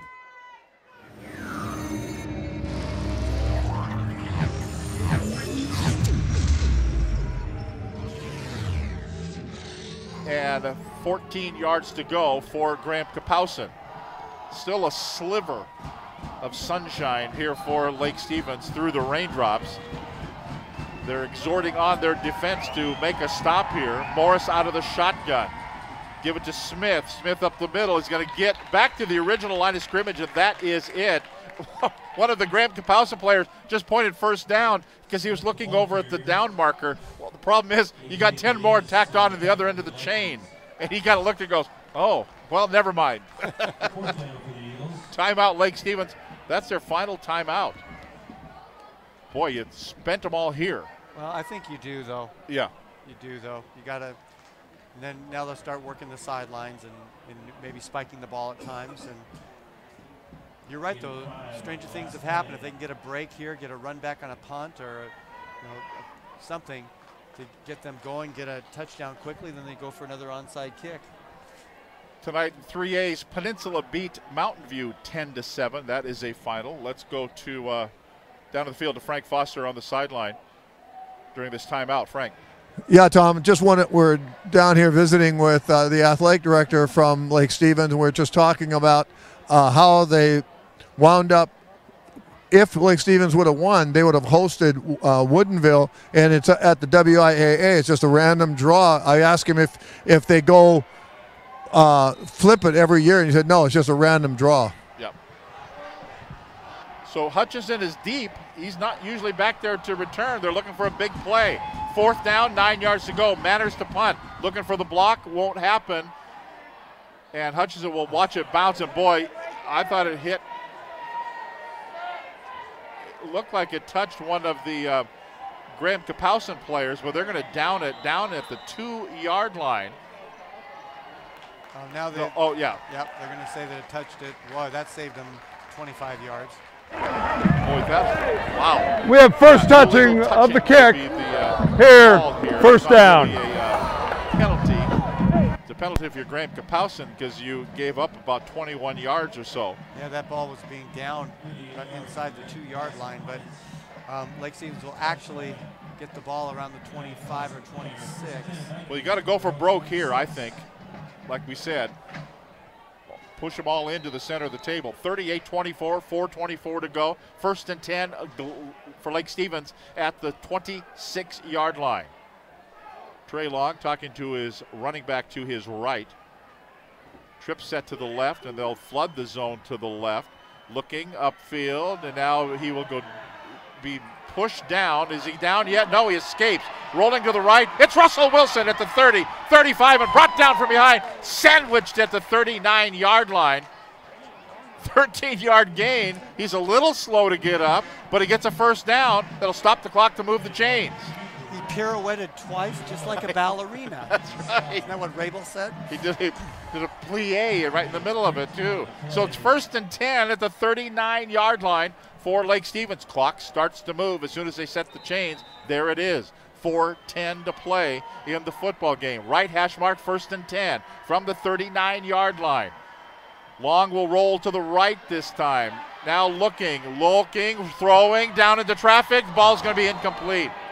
Incomplete pass. Murin was the intended receiver. Incomplete pass. Usually Murin will make that catch. Long threw it kind of back. That was kind of a back shoulder throw away from the defender who was out in front of Murin. And that was a catchable ball. So from the 39-yard line, it'll bring up now 2nd down, 10 yards to go. 3:58 to play in the game. 38-24 Eagles leading the Vikings. Standing, waiting for the play to be signaled in on a 2nd down, 10 yards to go. Hutchison is a slot man to the left with the trip set. And it is Trey Long, shotgun snap, here it is. Drops back, steps up in the pocket, now escapes one man, throws it downfield. Hutchinson there. Catch is made at the 25-yard line. He turned around, deked the defender, and said, I got the football. He does. 25, 36-yard pass play. Trey Long needs to thank his receivers because they have been bailed him out time after time after time. And his stats are gaudy. Long has thrown for 385 yards in this game. Ball at the left hash mark at the 26-yard line. First down, 10 yards to go. Clock's moving. 3:44 to go. Tick, tick, tick. Trip set to the right, the wide side of the field. Back to pass is Long. Now being chased. He's stepping up. Got a man in the end zone, and he will go down at the 31-yard line. The 4-yard loss, they can't stop the clock. They're slow to get up. The Graham Kapowsin Eagles very slow to get back to the line of scrimmage. Now they're saying, yeah, we got to go. Here we go. Up to the line they come. It's going to be a second down and 15 yards to go at the 31-yard line. Long taking a long time here before the snap. Here it is, out of the shotgun. Drops back, has some time. He's got him deep. Can he go down there? He does! Touchdown, Lake Stevens! Hutchinson makes the catch. 31 yards, touchdown, Vikings! Wow, what seemed like would take a miracle a little while ago, all of a sudden, Lake Stevens is an extra point away from being just one touchdown down with 3 minutes remaining. Is it possible? Waiting for the addition of the extra point here. Big addition of the extra point. Widman to kick it. Waiting for the snap. Here it is. The kick on the way. It's up. And it is good. With 3 minutes exactly to play in regulation time and no timeouts left for the Vikings, it's the Eagles 38, the Vikings 31.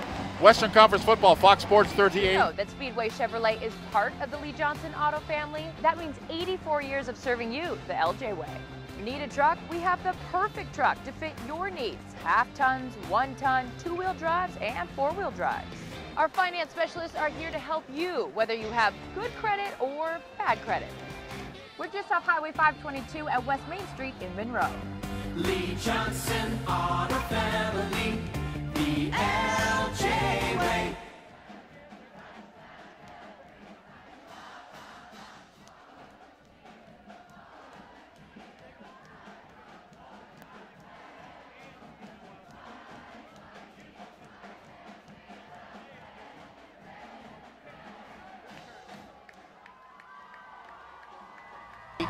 To 7 over Kentwood. So Woodinville awaiting the winner of this one. With 3 minutes to go, and it's a 1-score game. Eagles 38, Vikings 31. And the approach, another onside. Yes, it will. Will it go 10? It just barely goes 10. And then it is fielded there. That was a pretty good onside kick, but it will be Graham Kapowsin football at the 49-yard line. Lake Stevens goes 74 yards in 5 plays. Big play, a 36-yard catch by Hutchinson, and then a 31-yard touchdown pass. Trey Long to Anthony Hutchinson. Widman's kick is good with 3 minutes remaining. Graham Kapowsin 38, Lake Stevens 31, but now Graham Kapowsin can really run this clock down as Lake Stevens does not have any timeouts remaining. No timeouts remaining, 3 minutes exactly to play. 38-31. They're about to tear down this place as they're yelling defense, defense at the 30 or 49-yard line. First down, 10 yards to go. As Graham Kapowsin up to the line of scrimmage. Morris under center. They won't go anywhere near the out-of-bounds line. They'll give it to Smith. He'll head forward, get a couple. 3 down to the 46-yard line. And they'll just slowly saunter their way back to the huddle. Down to 2:45 to play. That scoring update brought to you by Lake. Flag down in the defensive backfield. Somebody said something. Did somebody, if that, Lake Stevens is clapping their hands. And that should stop the After clock. the play, we have a dead ball, unsportsmanlike conduct. Against Graham Kapowsin. Is that 2 on him? Wow. Huh? Is that 2 on him? No. It's big because it's the yardage. It's big because, Bill, it stops the clock. It does, and I think that was Micah Smith saying something because his teammates were kind of pushing him back there. And Well, I was going to pick him for my player of the game, but now that he said something mean, I'm not going to now. Wow. So that, stops the clock at 2:42. 120 yards and penalties against Graham Kapowsin tonight. I think 6 of them have either been personal fouls or unsportsmanlike conduct. That moves the ball all the way back to the 39-yard line. Unsportsmanlike. And the clock is stopped. And Coach Curley is taking Smith out of the ball game. Yeah, he's out. He's going to the far sideline. Wow. They go to the spread offense here out of the shotgun on the 2nd down and 22 yards to go. Back to pass is Morris. Throws it over the middle. Complete! Ouch! Complete! Trey Mason. Big play, flag down to the backfield. That could be roughing the passer. No, that's going to be a hold. Defensive holding. There was 22 yards to go, and they got 22 yards. Actually, 23 on the pass play. Boy, that's just clutch, big play stuff right there. Yeah, that was an absolutely gorgeous pass. It was good coverage, but he put the ball exactly where it needed to be, and Mason picks up his 4th reception for 80 yards. Dylan Morris now passing the football is 11 for 22 for 207 yards. Defensive hold against Lake Stevens. Oh! Boy, they are confused. It's like watching Dean Corcoran is like watching the Scarecrow in The Wizard of Oz. He's just crossing his arms and pointing both directions. He's talking to Tom Try now here on the sideline. Dean Corcoran is just flustered. He's pointed at both teams twice on who the holding is. They put the ball up for a 22-yard gain. If it's a hold against Graham Kapowsin, we're going back here to the 30. If they can ever the flag is still back there on the 30, so they know where it is. Okay, now let's find out. So, wow. The hold wouldn't be after the play was over. No. No, he just accidentally pointed the wrong way. So this goes in the favor of Lake Stevens. Anthony Hutchinson is exhorting the team or the crowd to make some noise. They've been making noise all night. This has been one of the weirder games. Frank Foster, we've been watching Dean Corcoran referee for 30 years. I've never seen him flustered like this. Yeah, he got caught up in the high drama of this game and just pointed the wrong way. But I'll tell you one thing that I'm noticing is I'm going to call them GK players. Boy, they're really lippy with the officials. Well, they can be lippy all they want to now because, and the weird thing was that the play was in the offensive backfield, or the flag was, which is usually holding. But then they called defensive.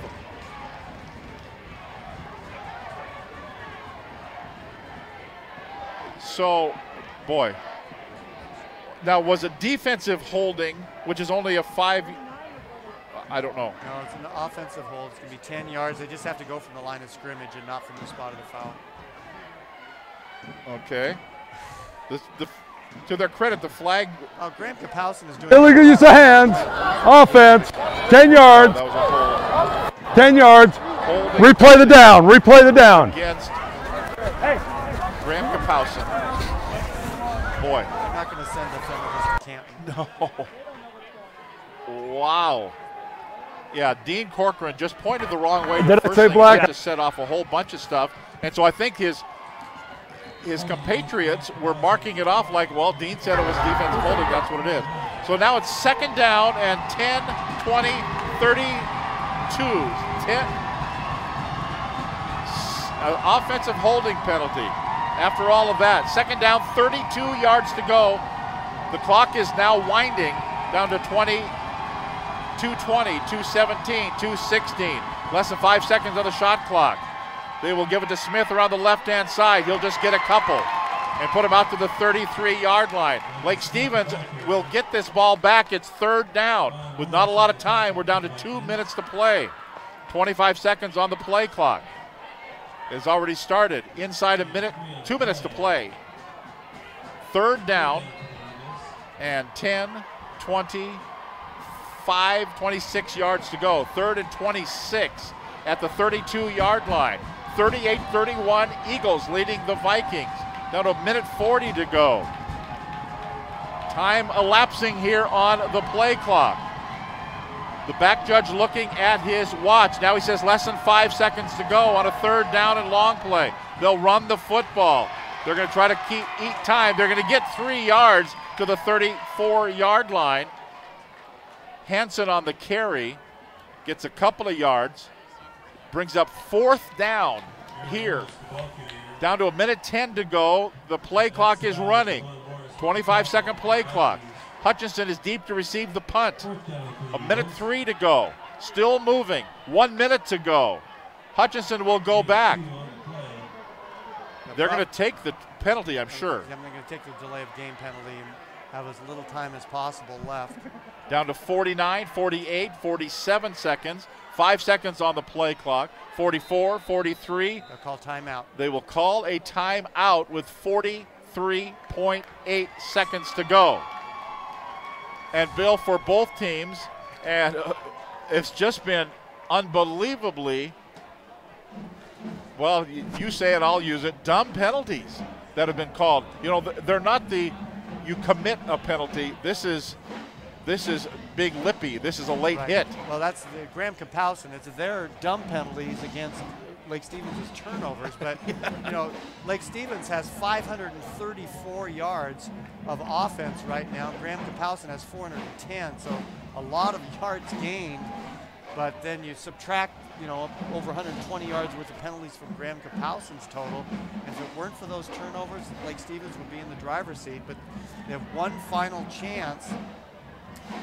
And you know, if they get some kind of return, get Hutchinson to go out of bounds, and then just take out the old hook and ladder or some other trick play, wouldn't that be something? So here we go. 4th down and 27 yards to go. Anthony Hutchinson is deep to receive the punt. Big punt here for Colin Manners. Gets it, kicks it. High, nice good punt. Drives him way back. They're going to let it bounce. It's going to go to the 5 and into the end zone. Wow. 35 seconds and 80 yards to go for Trey Long and the Lake Stevens Vikings to try to tie the ball game. That was a 65-yard punt. Wow. So let's go down to Frank Foster on the sideline. Frank. Oh, okay. Down here talking to Steve Willits, and he wants to know who our player of the game is, but more importantly, he goes, oh, it's not too bad raining down here. You know, after standing down in the shower of showers, now he comes down and it's just a little bit of a mist. So here we go. Lake Stevens offense out onto the field. 1st down, 10 yards to go. 35 seconds and no timeouts. Trey Long, empty backfield. Trip set to the right-hand side. From the 20-yard line, 1st and 10. Actually, he's got a running back to his left just for some protection. Looking upfield, has some time. Throws it. Mirren makes the catch, steps out of bounds. Smartly for a 16-yard gain. Out of bounds at the 36-yard line. 29 seconds to go. They'll have to work the boundary. They're out to the 36-yard line. They move the sticks. The clock is stopped because he stepped out of bounds.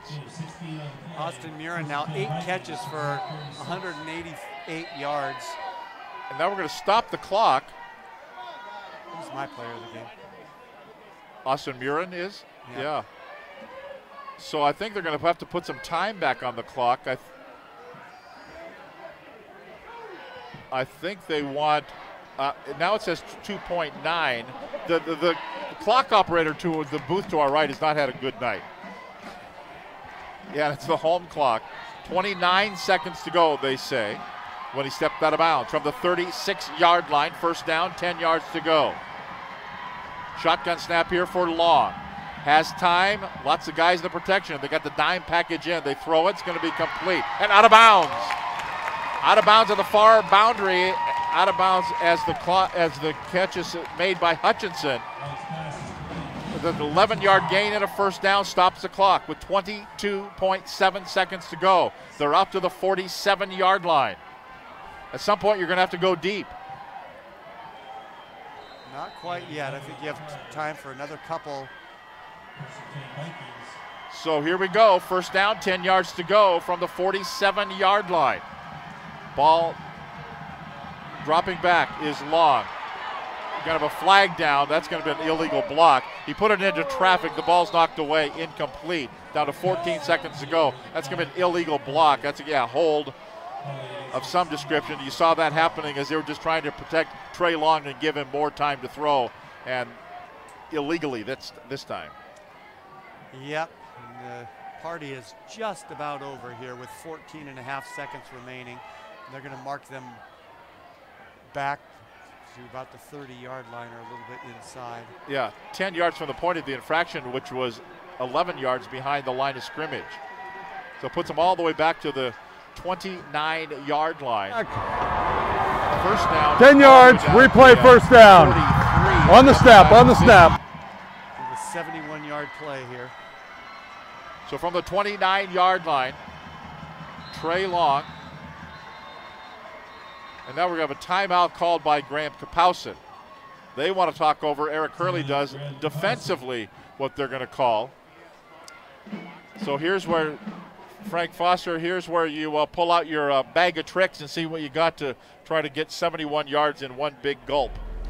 Yeah, it's true. And you know that, too bad that they had that penalty because they did an out and up, and that they bid on the out part because they've been running it, and he was open there for a second on the second part of the passing. It just wound up getting knocked down. But I would say at this time you can watch for your favorite hook and ladder, but they're definitely going to have to, with 14 seconds, they've got possibly a time for another 10 to 15 yard out and then go in the end zone with the next play after that. You're listening to Western Conference Football on Fox Sports 1380, FM 95.3, KRKO Everett. Tom Lafferty, along with Bill Kusler and Frank Foster, Alex Clausius, Andrew Klesick, Pat Castro, Sean Ryan, Brandon Hamilton, I'm sure is still hanging around after he did tonight's Silvertips win, 4-0 over Prince George up in Prince George. First down, back to pass. Looking Long. Now being chased from behind, and he's escapes one man. Looking downfield, he's got to throw it into traffic. He's got a man open there at the 50-yard line. Down he will go to 3 seconds, 2 seconds. Still running, trying to lateral the football. The ball is down. The game is over. Time runs out, and it will be a survivor is what this is. And it's survivor of the fittest, and tonight it's the Graham Kapowsin Eagles. Final score of 38-31. Wow. That was a wild one. It didn't seem like it when Lake Stevens was down by 21 points, but boy, they showed some heart and fought back, but it was just a little bit too little too late. So as they come off the field, both teams will shake hands. And did we decide on a player of the game? Are you going Austin Murin? I'm going Austin Murin. We're going to go Austin Murin, Frank. What's your thought on that? As we do want to give it, we don't have a sweatshirt. We'll get him a sweatshirt. Yeah, either Murin or Hutchinson, either one. But we'll go with Murin. Steve, I guess they're going to take the other one. As we're negotiating with Steve Willits, who's also working for STSBN, as we have all night long as well. We're going to try to get our players of the game all situated here. But Austin Murin and Bill, Austin Murin's had a great season, and he helped those guys escape a lot. He did. He made some plays. Hutchinson made some great plays coming down at the end also. Murin had 188 yards receiving. Hutchinson had 142 yards receiving and a couple of touchdowns. And Trey Long passed for 461 yards, but also had 3 turnovers, which really hurt him, particularly in the first half. So the Graham Kapowsin Eagles get the win 38-31. We're waiting for the teams to talk with each other and shake hands through the center of the field. Lake Stevens will huddle up here as well, as they have played their last game of the 2017 season. And we're going to see if we can get Austin Murin here and to get maybe a word from the coach as well. And let's go down. Frank Foster will talk with Tom Try for a minute or so. Yeah, I've got him here. You know, I'm sure there is about 3/4 of the fans here when you're down by the score that you were saying, well, this one's over. But your kids are just never say die. Kudos to you and your kids. Yeah, thank you. You know, we just shot ourselves in the foot too many times in the first half, and I was proud of our effort, and they are resilient. They never quit. And we started to dial some things in, and it started to make a little bit of a difference. The next thing you know, we're right back in this thing, but we just kind of ran out of time. And I credit Graham. They're a really good team. They're physical and well coached, and took away some things that we wanted to do tonight, and they did a good job. We shot ourselves in the foot one too many times early in the game. Well, you know, one thing, Tom, that appears that whoever wins this game, there's going to be a lot of sore players tomorrow. There's a lot of dudes on both sidelines beat up and walking around, limping around and cramping up, and there's all kinds of injuries tonight. Yeah, this is a physical game, you know, and it's week 11, and both teams want to win, and both teams are playing physical right now, and there's some injuries as a result. Final question, were they everything that you expected them to be? Yeah, they were good. We knew that they could run the ball between the tackles, and their quarterback was going to sling it all over the field. And 3 and 8, we're going to go and catch the ball, and they did a good job with that. You know, I just a little disappointed in the way we played offensively. We just, like I said, we just had one too many mistakes in the first half, and kind of buried ourselves a little too deep, and we weren't able to overcome just because we ran out of time, and they were playing good. So, well, Coach, congratulations, and the player of the game is Austin Murin. Deserves it. He's a great kid, and he works his tail off. Senior captain. Super proud of him. Thanks, Tom. Thank you. There we go.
All right, awaiting the thumbs up from Todd Elvik right now.